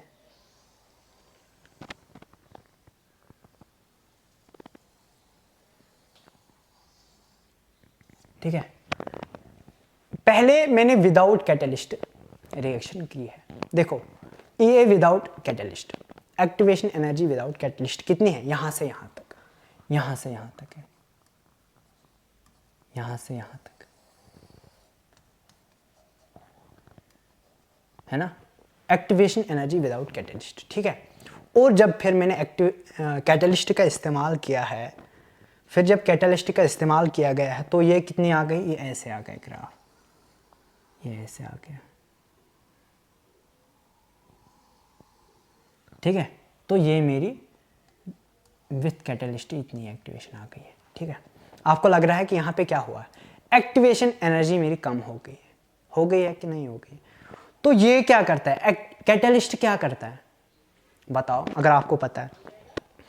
एक्टिवेशन एनर्जी करती है क्या, वो ये जो बैरियर था यहाँ से यहाँ तक, ये जो बैरियर था, देखो एक्टिवेशन एनर्जी ने क्या किया, लेट अस सपोज मुझे ये बैरियर था यहाँ तक, ये बैरियर क्रॉस करने के बाद मैं प्रोडक्ट में यहाँ से कन्वर्ट हो जाता है। कैटलिस्ट क्या करता है, ये अल्टरनेट पाथ देता है। अल्टरनेट पाथ अगर इसने दे दिया है तो ये ऐसे देगा, ये यहाँ तक उसको कम करेगा, यहाँ तक, ठीक है, डिपेंड ऑन कैटलिस्ट, ठीक है। तो उसने क्या दे दिया, अल्टरनेट पाथ फॉर रिएक्शन, ठीक है। क्या दे दिया, अल्टरनेट पाथ फॉर रिएक्शन, ठीक। तो इतना आपको ये क्लियर हो गया ना, इसने क्या किया, यहां से अल्टरनेट पाथ देती, ये अल्टरनेट पाथ प्रोवाइड करता है किसके लिए, रिएक्शन के लिए। It provides an alternate path for, it provides an alternate path for reaction, ठीक है। कैटलिस्ट क्या करता है, अल्टरनेट पाथ प्रोवाइड करता है किसके लिए, रिएक्शन के लिए, ठीक है। पहले यहाँ से इतनी एक्टिवेशन एनर्जी, अब यहाँ से बहुत एक्टिवेशन एनर्जी क्या हो गई, कम हो गई है, ठीक है। अगर मेरी एक्टिवेशन एनर्जी कम हो गई है तो उस पर क्या फ़र्क पड़ेगा, मैंने आपको बोला है रेट किसके बराबर, या रेट कॉन्स्टेंट किसके बराबर, के किसके बराबर है, A E to the power minus E A by R T, ठीक है। अगर मेरी एक्टिवेशन एनर्जी कम हो गई है तो रेट ऑफ रिएक्शन बढ़ जाएगा, ठीक है। देखो कैसे, के किसके बराबर है, इसको मैं ऐसे भी लिख सकता हूँ ना, ए ऐसे e to the power E A by R T positive, ठीक है। अगर मेरी ये एक्टिवेशन एनर्जी कम हो गई है, ये अगर कम हो गई है तो ये डिवाइड कम हो जाएगा, ये ओवरऑल कम हो जाएगा ना। तो ये अगर कम हो गया तो ए को डिवाइड करने में, लेट सपोज ये है 4 फिक्सड 4 नंबर, ठीक है, ये 4 है। लेट सपोज अगर ये 3 है, ये अगर कम हो गया तो ये मेरा 3 आ गया, ठीक है। तो 4/3 आ जाएगा कुछ। लेट सपोज अगर मेरा ये 4 है, अब 4 ही है, और अगर मैंने ये वैल्यू बढ़ा दी है, ये अगर बढ़ा दी है तो ये उससे भी कम हो जाएगा। अगर मैंने एक्टिवेशन एनर्जी इंक्रीज यहाँ पे की है, लेट सपोज ई ए अगर मेरा बढ़ गया है यहाँ पे, देखो E A by R T, अगर मेरा अब ये कम हो गया, लेट सपोज पहले था ये पहले था लेट सपोज कुछ वैल्यू, उससे क्या हुआ, लेट सपोज यहाँ पे पहले 3 था, 3/RT कुछ था, RT भी फिक्स है 3/RT, ठीक है। एक्टिवेशन एनर्जी लेट सपोज 3 मैंने यहाँ पे मानी, 3 या 4/RT, ऐसे 4/RT। अगर मैंने अब कम की है 4/RT, इसका वैल्यू कुछ आएगा, और मैंने 3/RT किया तो क्या आएगा, ये ज़्यादा वैल्यू आएगा, ठीक है ना। इससे क्या होगा, इससे उल्टा होगा। अभी जब हमने पढ़ा था उसमें क्या हो रहा था, देखो यहाँ पे आप कंफ्यूज हो गए हो, मुझे पता है। देखो लेट अस सपोज यहाँ पे, देखो यहाँ पे क्या है, अगर मेरी एक्टिवेशन एनर्जी कम होगी तो रेट ऑफ रिएक्शन इंक्रीज हो जाएगी, ठीक है। अरे ये तो मिट गया, ठीक है। ये के डायरेक्टली प्रोपोर्शनल टू रेट के है, ठीक है। के इज डायरेक्टली प्रोपोर्शन, इसको मैं यहाँ पे लिखूँ, K is directly proportional to rate, ऐसे, ठीक है, रेट ऑफ रिएक्शन। तो यहाँ पे अगर मेरी एक्टिवेशन एनर्जी, देखो जो अभी हमने केस पढ़ा था वहाँ पे अगर मैं टेम्परेचर इंक्रीज कर रहा था रेट ऑफ रिएक्शन बढ़ रही थी, ये यहाँ पे था डिवाइड में, जब ये नीचे आएगा अगर मैं कुछ वैल्यूज इंक्रीज करूँगा तो यहाँ से बढ़ेगा, और यहाँ से डायरेक्टली प्रोपोर्शनल नहीं, ये इनवर्सली प्रोपोर्शनल है, याद रखना, ये नीचे आएगा, ठीक है। अगर मैंने एक्टिवेशन एनर्जी इंक्रीज की है रेट ऑफ रिएक्शन डिक्रीज हो जाएगी, ठीक है, रेट ऑफ रिएक्शन डिक्रीज। अगर मेरी एक्टिवेशन एनर्जी यहाँ पे कम हो गई है, एक्टिवेशन एनर्जी अगर यहाँ पे कम हुई तो रेट ऑफ रिएक्शन बढ़ेगा। तो इसी का मतलब है अगर मेरी एक्टिवेशन एनर्जी यहाँ से बढ़ गई है, और मेरी एक्टिवेशन एनर्जी बढ़ गई है, एक्टिवेशन एनर्जी अगर मैंने एक्टिवेशन एनर्जी बढ़ा दी है, इसका मतलब है मेरा रेट कांस्टेंट बढ़ गया है, तो उसका मतलब है मेरी रेट बढ़ गई है, ऐसे, ठीक है। तो ये फंडा है इसका। तो अब इक्वेशन वैसे ही हम निकालेंगे जैसे हमने अभी निकाली थी, उसके लिए किसके लिए, टेम्परेचर वेरी किया था, तो वही इक्वेशन अब हम यहाँ से निकालेंगे, ठीक है। तो वही इक्वेशन अब हम निकालेंगे, ये लिख लेना, वही इक्वेशन अब हम यहाँ से निकालेंगे। देखो कैसे निकालेंगे, तो रेट किसके बराबर है, के किसके बराबर है, A E to the power minus E A by R T, ठीक है। अभी वेरी क्या करना है, एक्टिवेशन एनर्जी और टेम्परेचर को फिक्स करना है। तो यहाँ पे इसको मैं लिखूंगा ई ए, इसको क्या नाम रखेंगे, ई ए एब्सेंस रखेंगे या प्रेजेंस रखेंगे, ई ए प्रेजेंस या absence, E A absence with catalyst, ये यहाँ पे विदाउट कैटलिस्ट है, ई ए प्रेजेंस रखेंगे, ठीक है। ई ए मतलब in absence of catalyst, E A with in presence of catalyst, ठीक है। तो वो मैंने यहाँ पे इसका नाम रखा है, तो इसी को यहाँ पे लगा देते हैं। तो के एब्सेंस या के प्रेजेंस उसी तरीके से अब निकालेंगे। देखो के पहले निकालेंगे, के एब्सेंस किसके बराबर होगा, वो होगा बराबर A E to the power E A absence होगा ना, यहाँ से E A absence A divide by R T, ऐसे मैंने लिखा है। ये अपना इसका सिर्फ मैंने नाम लिखा है, ये एब्सेंस में है एक्टिवेशन एनर्जी, ये प्रेजेंस में है एक्टिवेशन एनर्जी, कंफ्यूज नहीं होना इस तरीके से यहाँ से। तो के ए लिखा absence, rate constant in absence of catalyst, ठीक है। तो अब अगर आप प्रेजेंस में लिखना हो तो वो कैसे लिखेंगे, के पी कैसे लिखेंगे, के प्रेजेंस, ये कुछ और नहीं है, के प्रेजेंस है, तो वो किसके बराबर लिखेंगे, A E to the power minus E A by E A presence by R T. अभी टेम्परेचर कांस्टेंट है, ठीक है यहाँ पे। तो ये चीज़ें दो आ गई है, ठीक है। उसी तरीके से डिवाइड करेंगे और फिर क्या करेंगे, एंटीलॉग देंगे, डिवाइड कर लो, के प्रेजेंस बाई के एब्सेंस या के एब्सेंस बाई के प्रेजेंस कर लो, जो भी आपको मर्जी है वो कर लो, करो जो आपको अच्छा लगे। करते हैं के एब्सेंस बाई या करते हैं के प्रेजेंस बाई के एब्सेंस, के प्रेजेंस बाई के एब्सेंस, ऐसे के प्रेजेंस बाई के एब्सेंस, इसको डिवाइड कर दो, किसके बराबर आएगा, ए और ए कैंसिल हो जाएगा, अभी हमने देखा ए और ए कैंसिल हो जाएगा। फिर क्या देखेंगे, के प्रेजेंस यहाँ पे आएगा ई divide by E A by E A presence by R T, ऐसे आएगा ना, ठीक है। और यहाँ से क्या आएगा, डिवाइड, ये डिवाइड था और इसको अगर ऊपर ले आएंगे ऐसे, लेट्स सपोज ये ऐसे था, बहुत सारे स्टूडेंट्स को अगर समझ ना आ जाए तो यहाँ पे मैं लिखूँगा उनके लिए भी, और जिनको समझ आएगा वो तो अच्छी बात है, E absence by R T, E absence by R T, ठीक है। इसको ऊपर ले आएंगे तो वो क्या आएगा, वो आएगा ना बराबर ई माइनस क्या लिखेंगे, या प्लस लिखेंगे। पहले ये वाला, ये जब ऊपर आ जाएगा तो प्लस आएगा, वो आएगा ऐसे plus E A absence by R T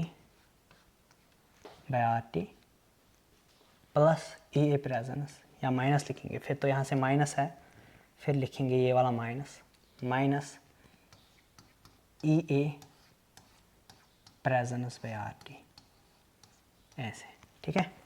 इसको ऐसे लिया है, ये पॉजिटिव बनेगा क्योंकि ये नेगेटिव यहाँ था, जब ऊपर ले आएंगे तो पॉजिटिव बनेगा, तो वही मैंने लिखा है। बस यहाँ पे कंफ्यूज ना हो जाए, तो जैसे उस तरीके से मैंने देखा था बेस आर सेम, तो वैसे ही बेसिस सेम आ जाएंगी, और ये नीचे था माइनस, ऊपर आ जाएगा तो प्लस लिखा, वही लिखा, और कुछ भी नहीं लिखा, ठीक है। तो इसी को और अच्छे से लिखेंगे यहाँ से, तो किसके बराबर आएगा, के पी बाई के ए किसके बराबर आएगा, K presence of catalyst divide by K absence of catalyst किसके बराबर आएगा बताओ। वो आएगा ना बराबर e to the power 1 by R T को कॉमन कर दो, 1 बाई आर टी को कॉमन करते हैं ऐसे, वो किसके बराबर आएगा, E A absence minus E A presence, ठीक है, वो इसके बराबर आ गया, E A absence minus E A presence, K P by के ए इसके बराबर आ गया है, ठीक है ना।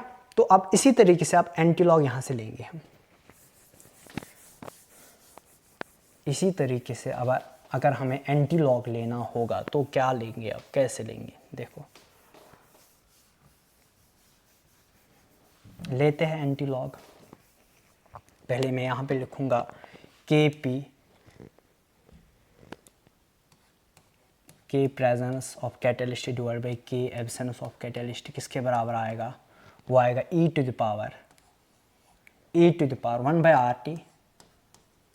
आर टी इंटू मल्टीपल किससे E A activation energy in presence of catalyst minus in absence है पहले, या हाँ पहले एब्सेंस है यहाँ पे, ठीक है, in absence minus E A activation energy in presence of catalyst, ऐसे आएगा, ठीक है। तो ये मुझे ये आ गया है, तो एंटीलॉग लेंगे, वो आएगा L N K P by के, वो किसके बराबर आएगा, वो आएगा बराबर किसके 1 बाई आर टी, या आएगा ऐसे ई ए प्रेजेंस या absence, E A absence minus E A presence, E A presence पे E A absence divide by R T, ये पहली फॉर्मूला मुझे निकल के आ गई है।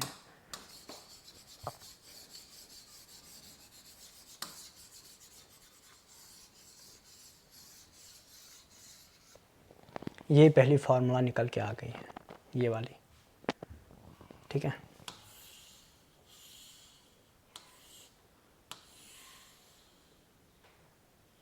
ये मेरी पहली फार्मूला निकल के आ गई। देखो E A absence by E A presence divide by R T, सिर्फ करना है एब्सेंस ज़्यादा, हमेशा ये ई ए एब्सेंस है ना ज़्यादा, तो ई ए प्रेजेंस कम है, तो बड़ा डेल्टा ई इसको मैं लिख सकता हूँ। डेल्टा ई किसके बराबर है, ऐसे अगर लिखना हो तो देखो यहाँ पे अगर मैं लिखूँगा डेल्टा ई किसके बराबर है, अगर मैं डेल्टा ई निकालना है वो है E A absence minus E A presence, इसके बराबर, ठीक है। डेल्टा ई ज़्यादा, डेल्टा ई हमेशा पॉजिटिव होगा, तो बड़ा डेल्टा ई एब्सेंस बड़ा है और डेल्टा ई प्रेजेंस छोटा है, ठीक है, काम है ना। तो इसी को डेल्टा ई यहाँ पे लिखेंगे, तो वो किसके बराबर आएगा, वो आएगा ना बराबर delta E by R T L N K P by K presence by K absence, इसके बराबर delta E by R T, ठीक है। डेल्टा ई हमेशा पॉजिटिव ले आना है, बड़ा माइनस छोटा, ये पॉजिटिव हमेशा ले आना है, तो तभी जाके आपका आंसर सही आएगा। ये पॉजिटिव ले आओगे इस तरीके से, ए एब्सेंस माइनस ए प्रेजेंस, तो इस तरीके से हमने फॉर्मूला निकाली थी, ठीक है। तो अगर लॉग के फॉर्म में लिखना हो तो कैसे लिखेंगे, लॉग के फॉर्म में अगर लिखना हो इसी तरीके, इसी को कैसे लिखेंगे, एक फार्मूला ये आ गई, ये लिख लो, दूसरी फार्मूला ये आएगी, देखो क्या।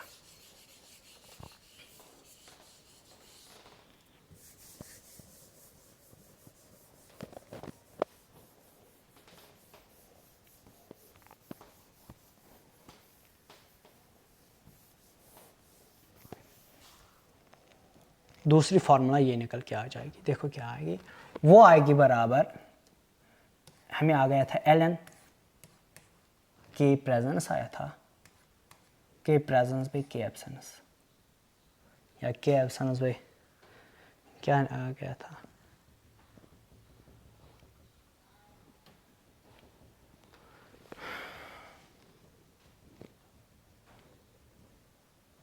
ये के प्रेजेंस बाई के एब्सेंस, के प्रेजेंस बाई के एब्सेंस, ये आ गया था। ठीक है, तो बटन ही नहीं लग रहा है इसको,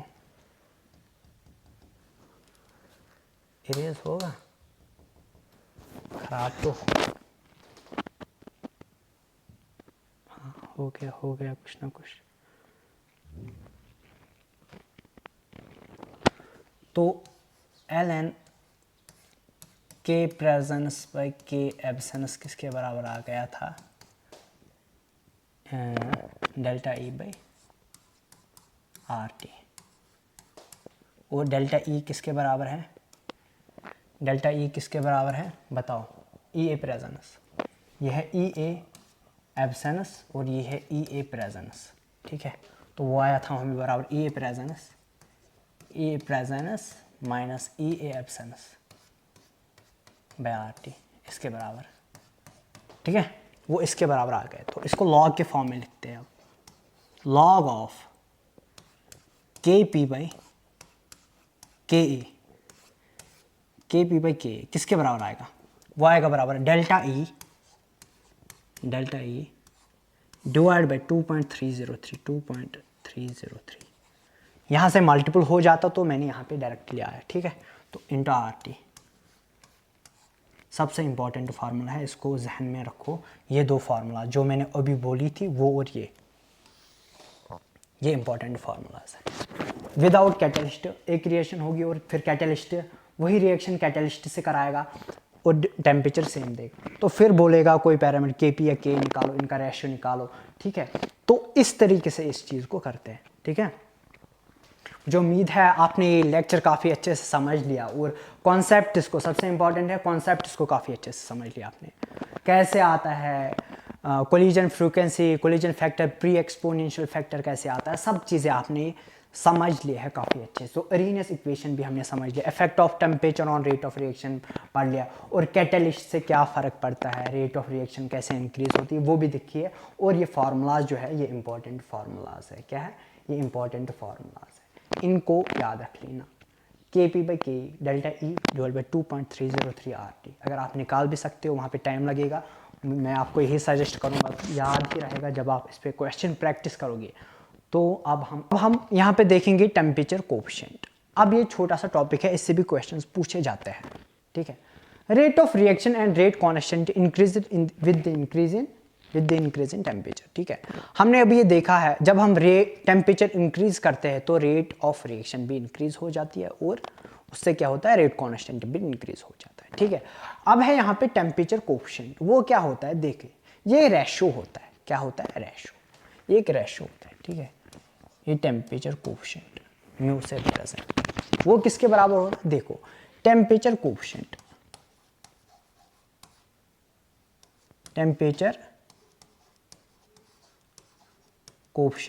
म्यू, ऐसे वो कितना होता है, वो रेशो होता है के रेट कांस्टेंट के टी प्लस 10 डिग्री पे डिवाइड बाई के टी डिग्री पे कितना होगा। ठीक है, लेट अस सपोज के 300 ऐसे, लेट सपोज एग्जांपल ये ऐसे आई, लेट सपोज के 300 डिवाइड बाई के 290 ऐसे होगा। ठीक है, तो एवरी 10 डिग्री इंक्रीज पे क्या होता है, रेट ऑफ रिएक्शन डबल होती है, अप्रॉक्सीमेटली इक्वल टू वो क्या होती है, वो डबल हो जाती है, वो ट्वाइस हो जाती है with the increase in every 10 degree Celsius पे, 10 डिग्री सेल्सियस पे। ठीक है, हर किसी 10 डिग्री इंक्रीज पे रेट, जो रेट कांस्टेंट है, रेट है वो डबल हो जाती है, ठीक है।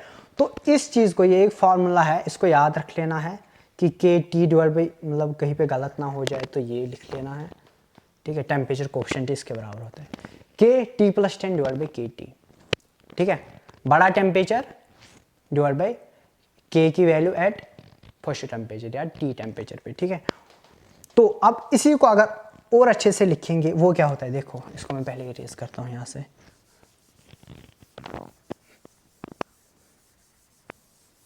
ये देखा गया कि ये डबल हो जाती है अप्रॉक्सीमेटली इक्वल, ठीक है। ऐसे मैं आपको समझाऊंगा, ठीक है। अब इसको काफ़ी अच्छे से और अच्छे से पढ़ेंगे, ठीक है। देखो late us suppose temperature T1 पे मेरा K1 है रेट कांस्टेंट, ठीक है, और T2 पे K2 है रेट कांस्टेंट, ठीक है। K2 बाई K1 निकालना, देखो K2 बाई K1 अगर निकालना है तो वो क्या आएगा, K2 बाई K1 वो होता है बराबर किसके बराबर, म्यू रेट, ये क्या है temperature coefficient, mu T2 minus T1 divide by 10, ठीक है, वो इसके बराबर होता है। ये जो फार्मूलाज हैं ये दो डिवाइड बाई 10, ठीक है, ये दो फार्मूला इंपॉर्टेंट है, ठीक है। एक टेम्परेचर कोफिशिएंट के टी प्लस 10 डिवाइड बाई के टी, ठीक है, ये वही से दे के रखा हो, फिर बोलेगा K1, देखो K1 भी दे के रखेगा, टेम्परेचर कोफिशिएंट भी दे के रखेगा, वो टेम्परेचर भी दे के रखेगा, फिर बोलेगा K2। ऐसे ही क्वेश्चंस, स्ट्रेट फॉरवर्ड क्वेश्चंस पूछे जाते हैं इस टॉपिक से, ठीक है। तो ये हम देखेंगे K2 किसके बराबर होता है, K2 बाई K1, म्यू ये क्या है temperature coefficient T2 minus T1 divide by 10, ठीक है। T2 माइनस T1 हमेशा लेट्स सपोज टेम्परेचर देगा, अभी T2 330 दे सकता है और T1 दे सकता है कुछ भी, या 300 दे सकता है, तो उस तरीके से हम कर लेंगे। देखो कैसे करते हैं। For a reaction A gives product, ठीक है, ए गिव्स प्रोडक्ट, ठीक। टेम्परेचर कोफिशिएंट कितना है मेरा, म्यू कितना है 3, म्यू 3 है, और रेट कांस्टेंट कितना है, के कितना है 2 into 10 to the power 3 at temperature 300 kelvin पे। मुझे बोल रहा है, मुझे बताओ आप के बताओ एट द रेट ऑफ कितने 330 केल्विन पे, ये क्वेश्चन पूछ रहा है, ठीक है। मुझे क्वेश्चन ये है और दे के रखा है ये, ठीक है। मैं जानता हूँ K2 बाई K1 किसके बराबर होता है, K2 बाई K1 किसके बराबर होता है, mu T2 minus T1 divide by 10 degree divide by 10, ऐसे होता है ना। तो K2 निकालना है, तो K2 किसके बराबर आएगा, K1 ऐसे आएगा ना, K1 mu T2 minus T1 divide by 10, ठीक है, इसके बराबर आएगा। तो वो किसके बराबर आएगा बताओ, K1 किसके बराबर है 2 इंटू 10 टू द पावर 3, फिर आएगा म्यू कितना है, वो है 3 के बराबर 3, फिर आएगा T2 माइनस T1, यहाँ से T2 माइनस T1, यह है T2 मेरा 330 मेरा T2 है, और T1 ये 330 माइनस 300 वो आएगा 30 डिवाइड बाई 10, ये और ये कटेगा, 3 3 3 into 3 to the power 3 to the power 3 हो गया 27, ठीक है। पहले वाले को 27 से मल्टीपल कर दो तो K2 आएगा, तो K2 कितना आएगा, वो आएगा बराबर 27 into 2 into 10 to the power 3, ये, ठीक है। तो ये मेरा K2 आया at temperature 330, at the temperature at T equal to 330 kelvin पे, ठीक है। इस तरीके से इसको कर लिया, आप पहले नज़र से ही करोगे। अब मैंने ऐसे दिखाया, किसी को समझ ना आ जाए तो ये सही तरीका है, इस तरीके से अगर करोगे तो गलती भी कम हो जाएगी। देखो K2 बाई K1 होता है mu T2 minus T1 divide by 10, तो यहाँ पे K1 भी रखा था, म्यू भी दे के रखा था, यहाँ पे टेम्परेचर कोफिशिएंट K भी रखा, टेम्परेचर T1 और T2 भी दे के रखा था, और K2 निकालना था, वो हमने ईजीली निकाल दिया है। अब इस पर और एक देखेंगे, ये क्वेश्चन करेंगे। देखो two reactions R1 and R2 have initial identical pre-exponential factors, activation energy of R1 and R2 exceeds that of R2 by 10 kilojoule if K1 and K2 are rate constants for reaction R1 and R2 respectively at 300 Kelvin, then ln2 by ln1, ln K2 by ln K2 by K1 किसके बराबर होगा, ठीक है। R की value इसने दे के रखी है, ठीक है। तो हम जानते हैं K किसके बराबर होता है, A e to the power minus EA by RT। ये इक्वेशन हमें पता है, ठीक है, पता है ना। ये अगर हमें पता है और एक फॉर्मूला भी हमें पता है, अगर आपको सिर्फ ये फॉर्मूला पता है और यहाँ पे EA1 लिखूंगा और K1 लिखूंगा, और अगर K2 निकालना है, K2 किसके बराबर लिखूंगा, A e to the power minus EA2 by R2 RT, ठीक है। अब मुझे K2 by K1 करना है, ठीक है।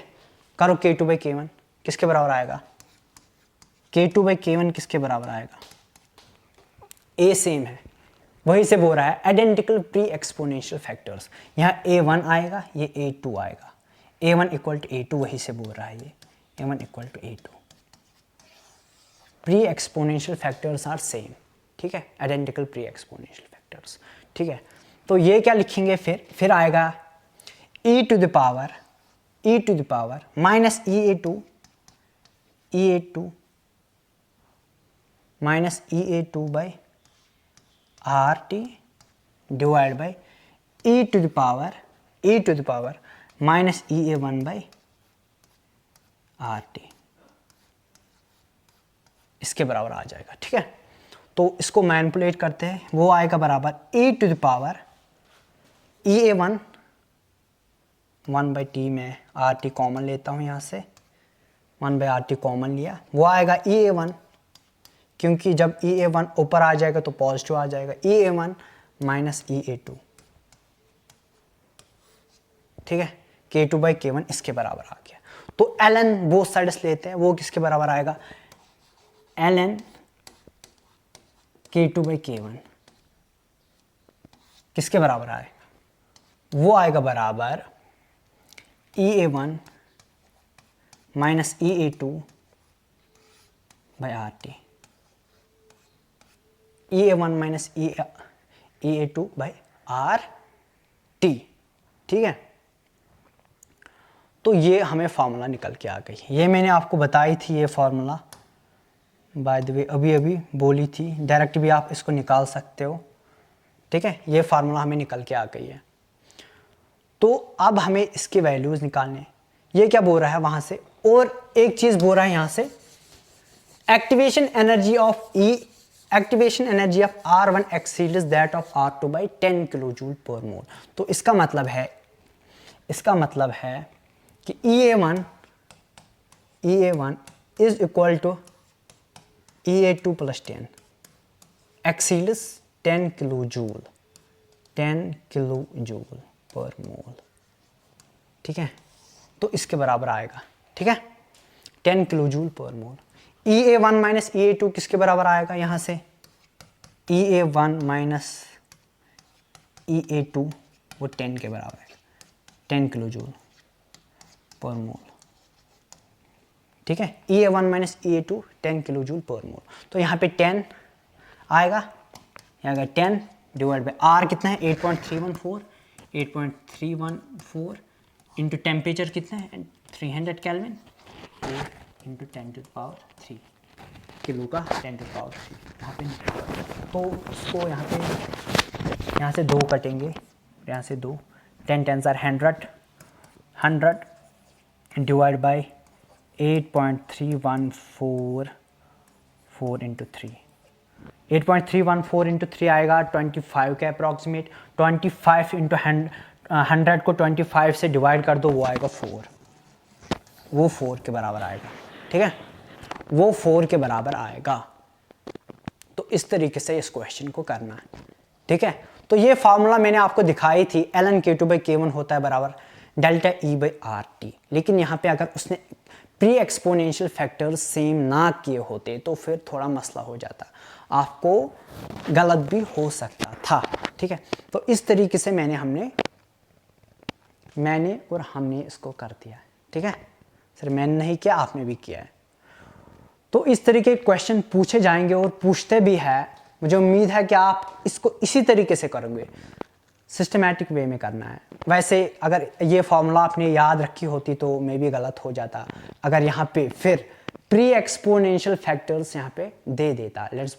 ये बोलता है कि pre exponential factor of R1 is twice that of R2, या किसी फैक्टर से इंक्रीज कर देता, या ठीक है टाइम्स कर देता, तो वहाँ पे गलती करने के चांसेस बन जाते थे।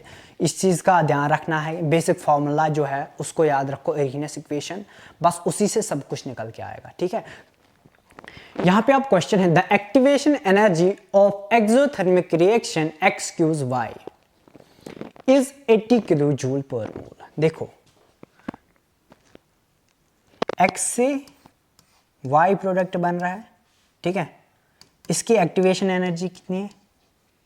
80 किलो जूल पर मोल, 80 किलो जूल पर मोल है, ठीक है। द हीट ऑफ रिएक्शन कितनी है? 200 किलो जूल पर मोल। ये एक्सोथर्मिक रिएक्शन है। डेल्टा H नेगेटिव होगा तो डेल्टा H किसके बराबर होगा? लिखूंगा मैं delta H equal to -200 kilo joule per mole, ऐसे, ठीक है। डेल्टा H मैंने लिख लिया है। अब क्या बोल रहा है? The activation energy for the reaction. Activation energy किसकी निकालनी है? For a reaction Y gives X। इसकी एक्टिवेशन एनर्जी मुझे फाइंड आउट करनी है, ठीक है। आपको थोड़ा क्लू मिल रहा है कि ये X to Y और Y to X, ये activation energy of forward reaction इसने दे के रखी है। अब पूछ रहा है activation energy of backward reaction. Question बस इतना ही है। Activation energy of forward reaction उसने दे के रखी है और activation energy of forward reaction पूछ रहा है। डेल्टा H हमें पता है किसके बराबर है? A forward minus A backward. Delta H किसके बराबर होता है? हमें पता है। डेल्टा H किसके बराबर होता है? A forward minus A backward, ठीक है। A बैकवर्ड निकालना है, A फॉरवर्ड दे के रखा है, डेल्टा H भी दे के रखा है। यहाँ पे बस ख्याल रखना है डेल्टा H अगर एक्सोथर्मिक है तो डेल्टा H यहाँ पे नेगेटिव लेंगे, और एंडोथर्मिक होता तो डेल्टा H पॉजिटिव लेते, ठीक है। तो यहाँ पे पॉजिटिव और नेगेटिव का से गलती हो सकती है। तो यहाँ पे क्या करेंगे आप?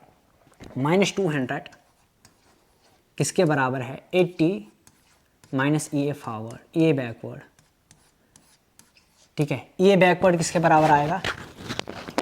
E A, यहाँ से अगर मैं लिखूंगा E A बैकवर्ड किसके बराबर आएगा? E A बैकवर्ड 200 प्लस 80 कितना आएगा? ये कैलकुलेट कर लो, ये आएगा बेसिकली इसके बराबर, ये आएगा 200 प्लस 80 ऐसे, तो वो आएगा 210, 280, 280 के बराबर आ गया है। तो यहाँ पे क्या लिखूंगा मैं अब? 280। तो कौन सा ऑप्शन सही है? डी ऑप्शन सही है। इस तरीके से करना है। यहाँ पे उसने नहीं बोला है कि एक्टिवेशन एनर्जी या बैकवर्ड रिएक्शन, बस रिएक्शन देखिए। आपको ये दिमाग में दिखना चाहिए कि ये रिवर्स रिएक्शन है। वहाँ पे गलती हो जाती है एग्जाम में, समझ ही नहीं आता है ये किस चीज़ का बोल रहा है। और यहाँ पे एक्सोथर्मिक रिएक्शन है, वहाँ पे गलती नहीं करना है। मैंने आपको बोला एक्सोथर्मिक रिएक्शन में डेल्टा H नेगेटिव होता है, ठीक है। इसी पे और एक क्वेश्चन अब करते हैं दूसरा। तो यहाँ पे क्वेश्चन है, for the following reaction A gives product, ठीक है, एट 700 केल्विन पे एक प्रोडक्ट दे रहा है। टेम्परेचर क्या है? 700 केल्विन, और A gives product at 500 kelvin, 500 kelvin पे भी रिएक्शन हो रही है और ये कैटेलाइज्ड है। यहाँ पे हमने कैटलिस्ट का इस्तेमाल किया है, ठीक है। फिर क्या बोल रहा है? फिर बोल रहा है it was found that EA is decreased by 30 kilo joule per mole. देखो, जब हम कैटलिस्ट का इस्तेमाल करते हैं वहाँ पे एक्टिवेशन एनर्जी डिक्रीज होती है, तो वही यहाँ पे इसने लिखा है। मैंने अभी आपको बोला है जब हम कैटलिस्ट का इस्तेमाल करते हैं तो एक्टिवेशन एनर्जी डिक्रीज होती है, तो वही यहाँ पे लिखा हुआ है। फिर क्या बोल रहा है? If the rate remain unchanged, अगर रेट मेरी चेंज नहीं हुई है, अगर मेरी रेट चेंज नहीं हुई है। The activation energy of for catalysed reaction is, तो एक्टिवेशन एनर्जी क्या होगी फॉर कैटालाइज्ड रिएक्शन।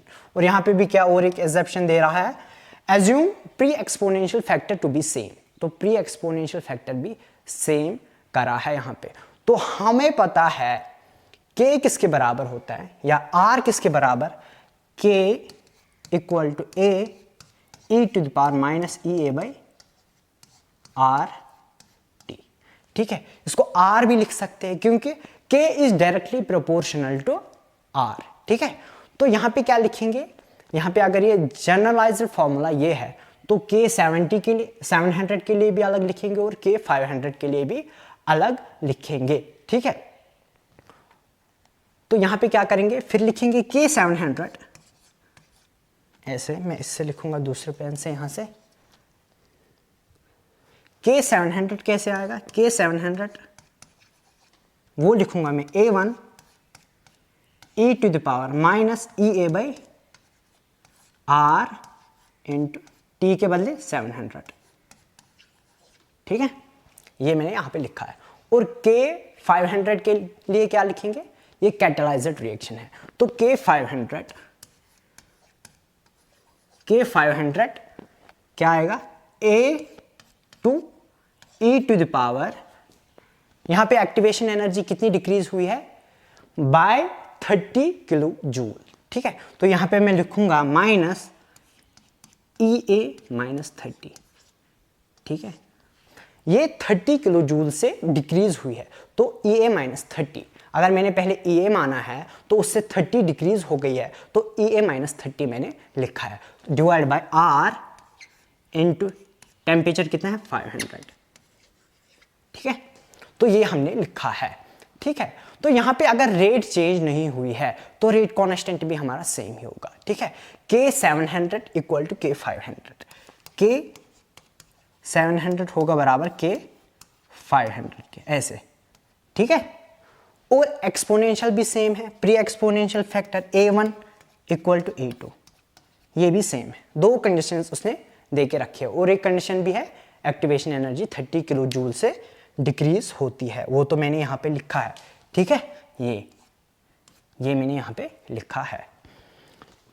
तो अब हम क्या करेंगे, यहाँ पे देखो, यहाँ पे अगर ये सेम है k 700 एंड k 500, इसको सेम कर दो तो वो क्या आएगा, वो आएगा फिर मुझे बराबर किसके, a1 एंड a2 सेम है, a1 इक्वल टू a2। ठीक है, इसको सेम कर दो, फिर आएगा e ऐसे, e to the power minus E A by 700r। ठीक है, वो किसके बराबर है, e to the power minus किसके बराबर, E A by E A minus 30 by 500r। ठीक है, इसके बराबर आएगा। ठीक है, a1 यहां से आएगा, लेट सपोज यहां पे a1 आएगा, क्या आएगा a1, यहां से आएगा a2, a1 और a2 सेम है तो ये कैंसिल होगा, ऐसे ये कैंसिल होगा, a1 और a2 कैंसिल होगा क्योंकि ये सेम है। ठीक है, उसके बाद क्या लिखेंगे यहाँ पे, उसके बाद क्या लिखेंगे, देखो यहां से एंटीलॉग बोथ साइड्स करते तो वो आएगा हमें बराबर minus E A by 700r, किसके बराबर आएगा, minus E A minus 30 by 500r। ठीक है, तो यहां से क्या क्या कैंसिल होगा, r कैंसिल होगा, माइनस और माइनस कैंसिल होगा। ठीक है, तो ये किसके बराबर आ गया, ये 2 0 कैंसिल कर दो इससे।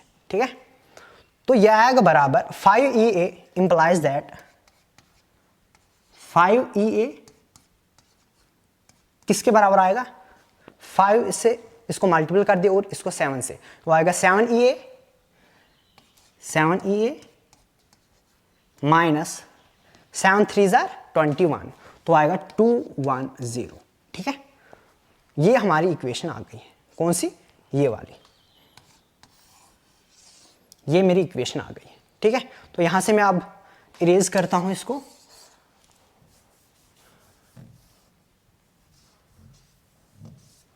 ठीक है, तो यहां पे ये क्या आएगा, इसकी वैल्यू क्या निकल के आ गई वो आएगी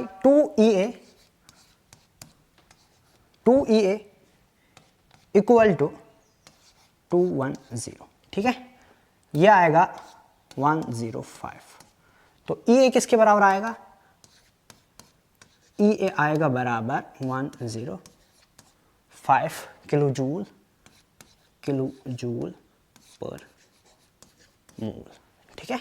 तो ये इसके बराबर आ गया है, ठीक है, ये इसके बराबर आ गया। ये किसके बराबर आ गया? 105 किलो जूल पर मोल, ठीक है।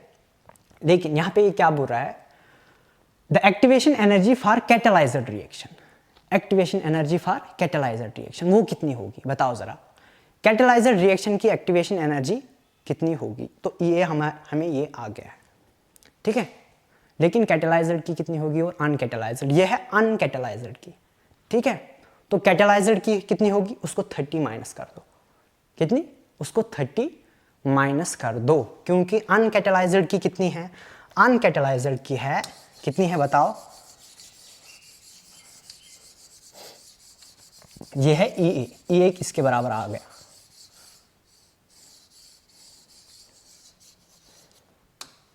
ठीक है, ए मुझे ये आया। लेकिन अनकैटालाइज्ड की एक्टिवेशन एनर्जी कितनी है? ए माइनस 30 है ना, ए माइनस 30 है ना अनकैटालाइज्ड की।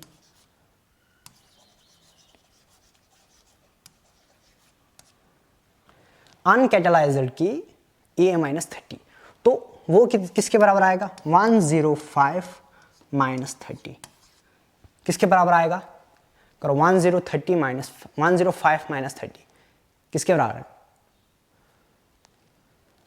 बताओ 105 माइनस 30 वो आएगा 5 और 10 में से 3 75, ठीक है। 75 किलो जूल पर मोल। यहाँ पे मेरा वैसा कोई ऑप्शन नहीं है तो, लेकिन 75 किलो जूल पर मोल यह है activation energy of uncatalysed reaction, और ये जो है ये है कैटालाइज्ड रिएक्शन के लिए, और यह है अनकैटालाइज्ड के लिए, ठीक है। ये अनकैटालाइज्ड के लिए और यह है कैटालाइज्ड के लिए। यहाँ पे बहुत ध्यान रखना इस चीज़ का, कहीं गलती ना हो जाए, ठीक है। वो अगर बोलेगा कैटालाइज्ड के लिए तो आप ये वाली निकाल के दोगे 105 किलो जूल, लेकिन वो पूछ रहा है the activation energy for catalysed reaction. Catalysed reaction की EA माइनस 30 है, ठीक है। तो वो 75 किलो जूल पर मोल आ गया है, ठीक है। मुझे उम्मीद है आपको ये क्वेश्चन काफ़ी अच्छे से समझ आया है। तो अब हमारा नेक्स्ट क्वेश्चन है ये, ठीक है।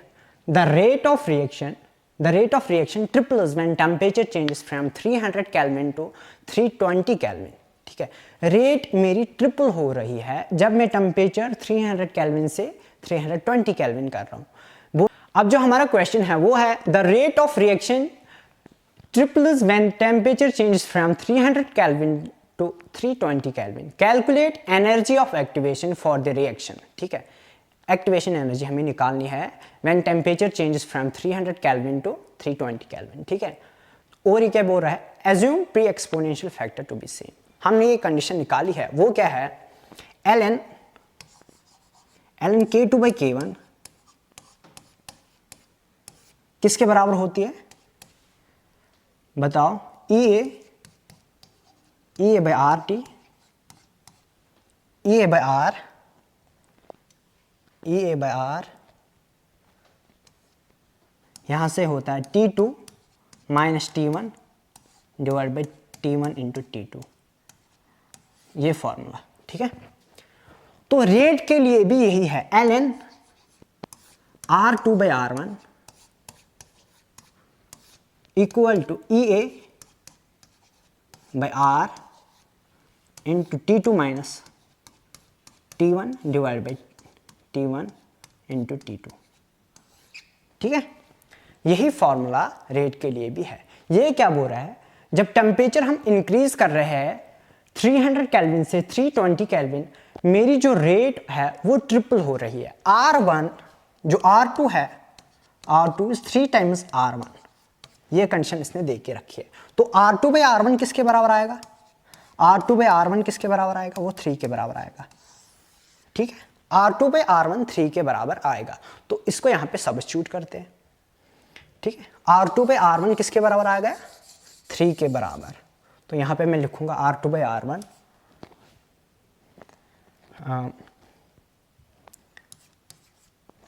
ये तो मैच हो जाएगा ऐसे, R2 बाई R1 किसके बराबर आया, 3 के। ठीक है, R2 बाई R1 3 के बराबर हमें आ गया। ठीक है, तो इसको कैसे मैं लिखूंगा, ठीक है, देखो इसको मैं कैसे लिखता हूं, इसको मैं लिखूंगा लॉग की फॉर्म में, log of R2 by R1 की जगह पे क्या लिखूंगा, 3, लॉग ऑफ 3, और यहां से क्या लिखूंगा, ये EA डिवाइड बाय, यहां से मैंने लॉग लिखा है, तो लॉग को जब नेचुरल लॉग को लॉग टू द बेस 10 में कन्वर्ट करते हैं तो मल्टीपल क्या आता है, 2.303, तो यहां से 2.303 मुझे मल्टीपल आ गया। ठीक है, 2.303, तो आएगा R, T2 कितना है मुझे, T2 है कितना, 320 माइनस 300 डिवाइड बाय 320 इंटू 300। ठीक है, ये आ गया, तो log ऑफ 3 किसके बराबर होता है, 0.48। ठीक है, 0.48, तो EA निकालते हैं पहले। ठीक है, तो EA किसके बराबर आएगा, यहां से मैं लिखता हूं,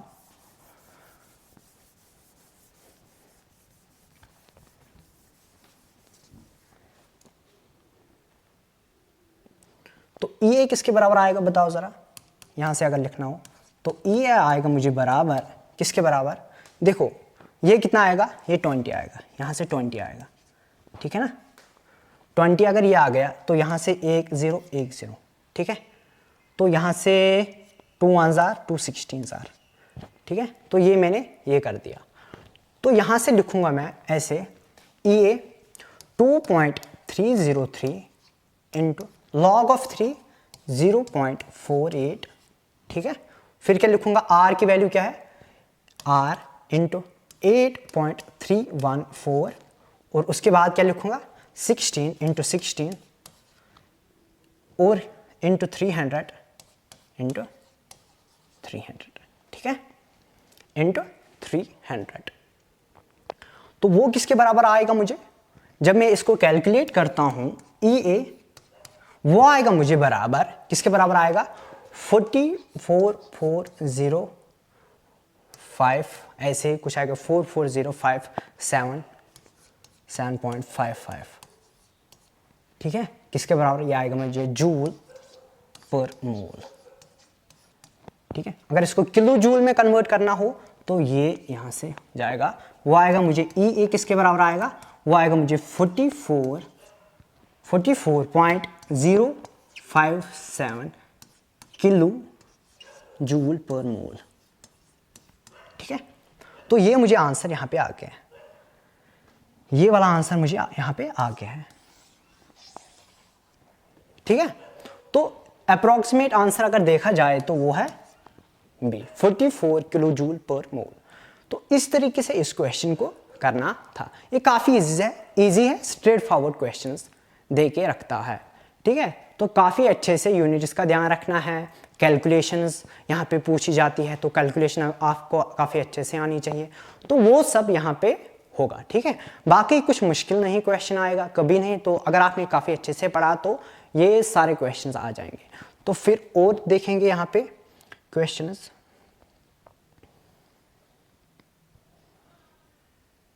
देखो पहले मैं इससे पहले थोड़ा एक टॉपिक आपको समझाऊंगा। देखो हमने अरहीनियस इक्वेशन पढ़ी है, उसमें k किसके बराबर है, k किसके बराबर, a e to the power minus EA by RT है ना, इसी के बराबर है ना। तो अगर मैं लॉग करूं बोथ साइड्स, ठीक है, नेचुरल लॉग बोथ साइड्स करते हैं, तो वो किसके बराबर आएगा, वो आएगा ना इसके बराबर, वो आएगा बराबर, ये दूसरे पेन से लिखते हैं, वो आएगा ln k किसके बराबर आएगा, ln a e to the power minus E A by R T इसके बराबर, ठीक है। ये ln a into B, ln a into B वो होता है ln a प्लस बी, ठीक है। ln a इंटू बी होता है, अगर ऐसे होगा ln a इंटू बी, ठीक है, वो होता है ln a plus ln b, वो होता है ln a इंटू बी होता है ln a plus ln b। तो इसको इसी फॉर्म में लिखते हैं, ठीक है। तो वो क्या आएगा, वो आएगा मुझे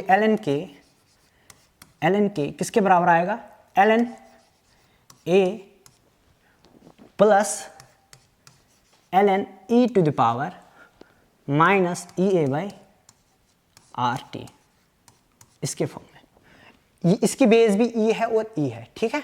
जैसे कि कभी आपने देखा होगा ln या log ऑफ 10, ऐसे कभी देखा होगा आपने, कभी ऐसे भी देखा होगा log ऑफ 10 इक्वल टू 1, ठीक है। तो यहाँ पे बेस क्या होती है, उसकी बेस होती है 10, log टू द बेस 10, ठीक है। तो ये होगा किसके बराबर, 1 के बराबर, ठीक है।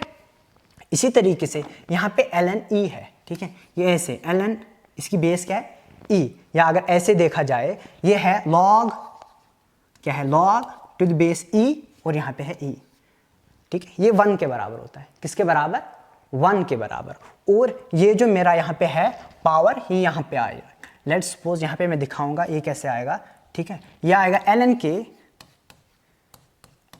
वो आएगा ln a, ये मुझे यहाँ पे ये जो इसका पावर है नीचे आएगा, वो आएगा minus E A by R T, फिर आएगा ln e, ठीक है, ln e। तो ये किसके बराबर है, ln e 1 के बराबर है, ठीक है। इसकी बेस e है, जैसे ये log to the base e of e किसके बराबर है, वो 1 के बराबर है, ऐसे ही है। तो ये इस फॉर्म में लिखा है, तो ये 1 के बराबर आएगा। तो ln k किसके बराबर आएगा, फिर ln k किसके बराबर आएगा, ln a minus E A by R T, ठीक है। तो इस फॉर्म में ये मुझे आ गया है।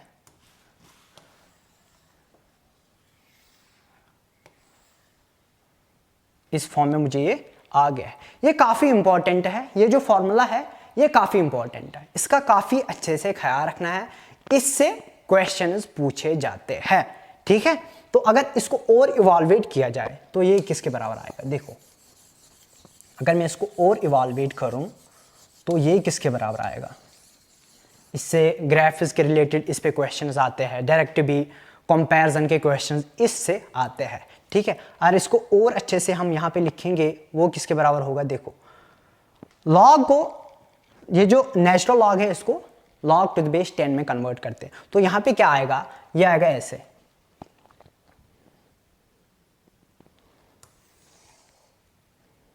ये आएगा 2.303 log of k equal to 2.303 log of a minus E A by R T, ठीक है। ये इस फॉर्म में आ जाएगा, ठीक है। तो डिवाइड कर दो इसको, log of k किसके बराबर आएगा, log of k किसके बराबर आएगा, इसको इससे डिवाइड कर दो, ये और ये कटेगा, वो आएगा log of a minus E A by 2.303 R T, ठीक है। ये जो फार्मूला मुझे आ गई है ये बहुत इंपॉर्टेंट फार्मूला है, ये भी बहुत इंपॉर्टेंट फार्मूला है, ये भी बहुत इंपॉर्टेंट फार्मूला है, ठीक है। तो इसको यहाँ पे हम क्या करते हैं, हम करेंगे इसको यहाँ पे स्टार, इसको स्टार करते हैं, ठीक है, और इसको भी स्टार करते हैं।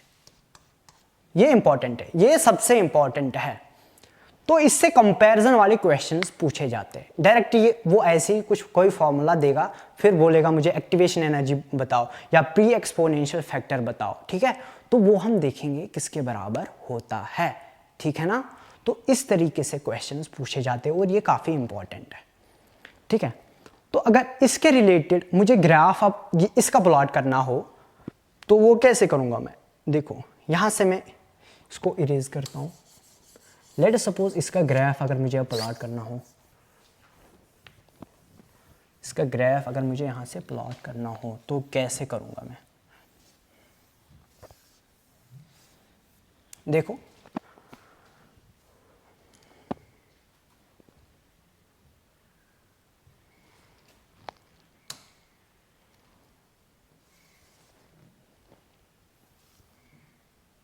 ठीक है,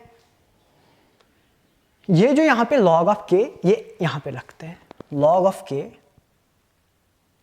log ऑफ के यहाँ पे मैं लिखता हूँ log ऑफ के वर्सेस 1/t, log ऑफ के वर्सेस 1/t ग्राफ अगर हमें प्लॉट करना हो तो कैसे करेंगे? देखो y एक्सिस पे है ये और ये क्या है?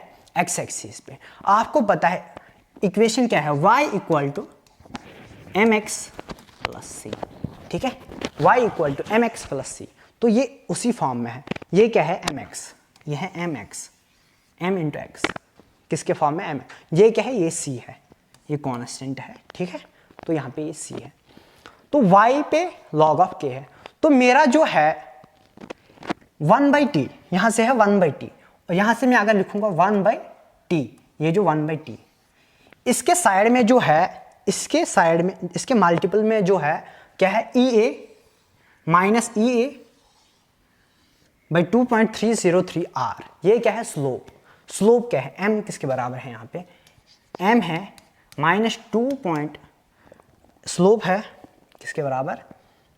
वो है EA बाई 2.303 R, ठीक है, स्लोप इसके बराबर है। तो नेगेटिव स्लोप है तो ऐसे लिखेंगे, कैसे? ऐसे देखता हूं, देखिए कैसे लिखते हैं,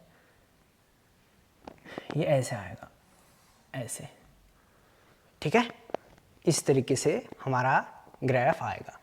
और जो ये इंटरसेप्ट है c क्या है? log of a। यह c क्या है? यहाँ पे मैं लिखूंगा c है log of a, log of a, ठीक है। तो ये y इंटरसेप्ट है मेरा, log of a, log of a, यहां से यहां तक, ठीक है। और इसका स्लोप कितना है? स्लोप कितना है? वो है माइनस EA बाई 2.303 R, ठीक है। तो इस तरीके से क्वेश्चंस दे सकता है, बोलेगा वो स्लोप ऐसे ग्राफ देगा, फिर बोलेगा कि इसका स्लोप ये है और इंटरसेप्ट ये है, मुझे बताओ k किसके बराबर होगा। तो k आपको उस तरीके से फाइंड आउट करना है। यहाँ से आपको निकलेगा जो भी, अगर यहाँ पे उसने दे के रखा है स्लोप कुछ भी है, तो यहाँ पे एक्टिवेशन एनर्जी निकल के आएगी, और यहाँ पे जो इंटरसेप्ट है वो log ऑफ a के बराबर होगा। तो इसमें सबस्टिट्यूट करना है सीधे, यहाँ पे इसमें सीधे सबस्टिट्यूट करना है, तो log ऑफ k की वैल्यू निकल के आएगी, और उस तरीके से आप k निकाल सकते हो, ठीक है। यह है log of k versus 1/t, ठीक है। ये y equal to mx plus C, ठीक है। इस तरीके से ये स्लोप है। देखो अगर इसको और अच्छे से मैं समझा लूंगा, ये कैसे, ये इक्वेशन ऐसे है, log ऑफ k किसके बराबर? Minus EA by 2.303 R into 1/t plus log of c, log of a, ऐसे, ठीक है। देखो y इक्वल टू mx, ये है x, ये क्या है? y इक्वल टू m, ये मेरा स्लोप रहा। अब स्लोप क्या है? अब ये, और ये क्या है? c, ये इंटरसेप्ट है, ठीक है। y equal to mx plus c। इस तरीके से आपको क्वेश्चंस करने हैं। वो स्लोप देगा तो इसको किसके स्लोप से इक्वेट करोगे, जो यहाँ पे वैल्यू होगी तो वहाँ पे ए की वैल्यू निकल के आएगी, और जो इंटरसेप्ट दे के यहाँ पे रखेगा उसको इससे इक्वेट कर दो log ऑफ a से, तो वहाँ पे एक्सपोनेंशियल प्री एक्सपोनेंशियल फैक्टर निकल के आएगा। तो उस तरीके से आप log ऑफ k की वैल्यू निकाल सकते हो और k की वैल्यू भी निकाल सकते हो, ठीक है। इसी पे और एक क्वेश्चन करते हैं हम, ठीक है, इसी पे एक क्वेश्चन करते हैं। The first order reaction A gives product, the temperature T dependent rate constant K was found to follow the equation। ये कौन सी इक्वेशन फॉलो कर रहा है? log ऑफ A, यहाँ पे माइनस रखता है, ये माइनस है यहाँ पे, log ऑफ A किसके? log ऑफ K है ये, log ऑफ K किसके बराबर है 6.0 माइनस 2000 डिवाइड बाई टी, ठीक है। Then find the pre exponential factor A, ये pre exponential factor and activation energy हमें फाइंड आउट करनी है। देखो कैसे करेंगे, हमने अभी पढ़ा है, क्या पढ़ा है देखो, ये इक्वेशन हमने पढ़ी है, log of A log of K किसके बराबर है, log of A minus E A by 2.303 R T, ठीक है, 2.303 R T. Log of K equal to log of A minus E A by 2.303 R T. अगर आप इसको direct equate करोगे तो लॉग ऑफ ए किसके बराबर है, बताओ जरा, लॉग ऑफ ए किसके बराबर है, 6 के बराबर, ये है ना, लॉग ऑफ ए 6 के बराबर है, तो यहाँ से सीधे लिखो लॉग ऑफ ए किसके बराबर है 6 के, तो ए किसके बराबर आएगा, ए आएगा बराबर 10 टू द पावर 6 के, ए आएगा बराबर 10 टू द पावर 6 के डायरेक्ट। अब हमें एक्टिवेशन एनर्जी निकालनी है, तो एक्टिवेशन एनर्जी को इसके साथ, ये जो है ये इसको इसके साथ इक्वेट करते हैं, ठीक है। तो ई ए किसके बराबर आएगा, यहाँ से इसको इक्वेट करते हैं, E A minus E A by 2.303 R T, तो यहाँ से है इसको 1/t से 1/t और यहाँ से 1/t, जो उसका कोफिशिएंट है 1/t का वो हमने इक्वेट किया है, तो वो किसके बराबर आएगा, वो आएगा बराबर 2000 के, माइनस 2000 के, ठीक है, माइनस और माइनस गया, तो ई ए किसके बराबर आएगा, ई ए आएगा बराबर किसके 2000 इंटू 2.303 इंटू आर की वैल्यू 8.314, वो किसके बराबर आएगी बताओ, इसको मल्टीपल कर दो, वो आएगी बराबर 38.3 किलो जूल पर मोल, ठीक है, वो इसके बराबर आएगी 38.3 किलो जूल पर मोल, ठीक है। मुझे उम्मीद है आपने काफ़ी अच्छे से समझ लिया है और इस चैप्टर में आपने काफ़ी अच्छे से कॉन्सेप्ट्स को काफ़ी अच्छे से समझा है।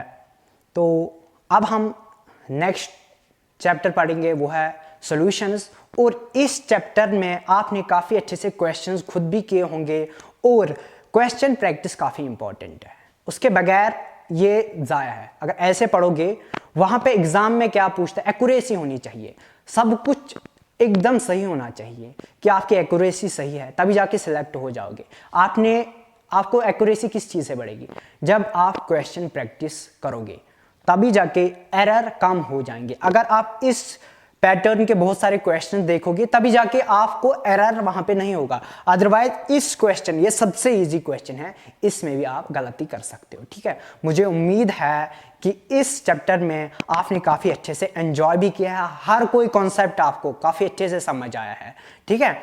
तो मिलते हैं नेक्स्ट चैप्टर में, सॉल्यूशंस में, वो हम पढ़ेंगे। तो अगर पसंद आ गया तो बाकी दोस्तों को भी बताइएगा। Okay, thank you very much for your cooperation and अच्छे से पढ़ लेना, वही सब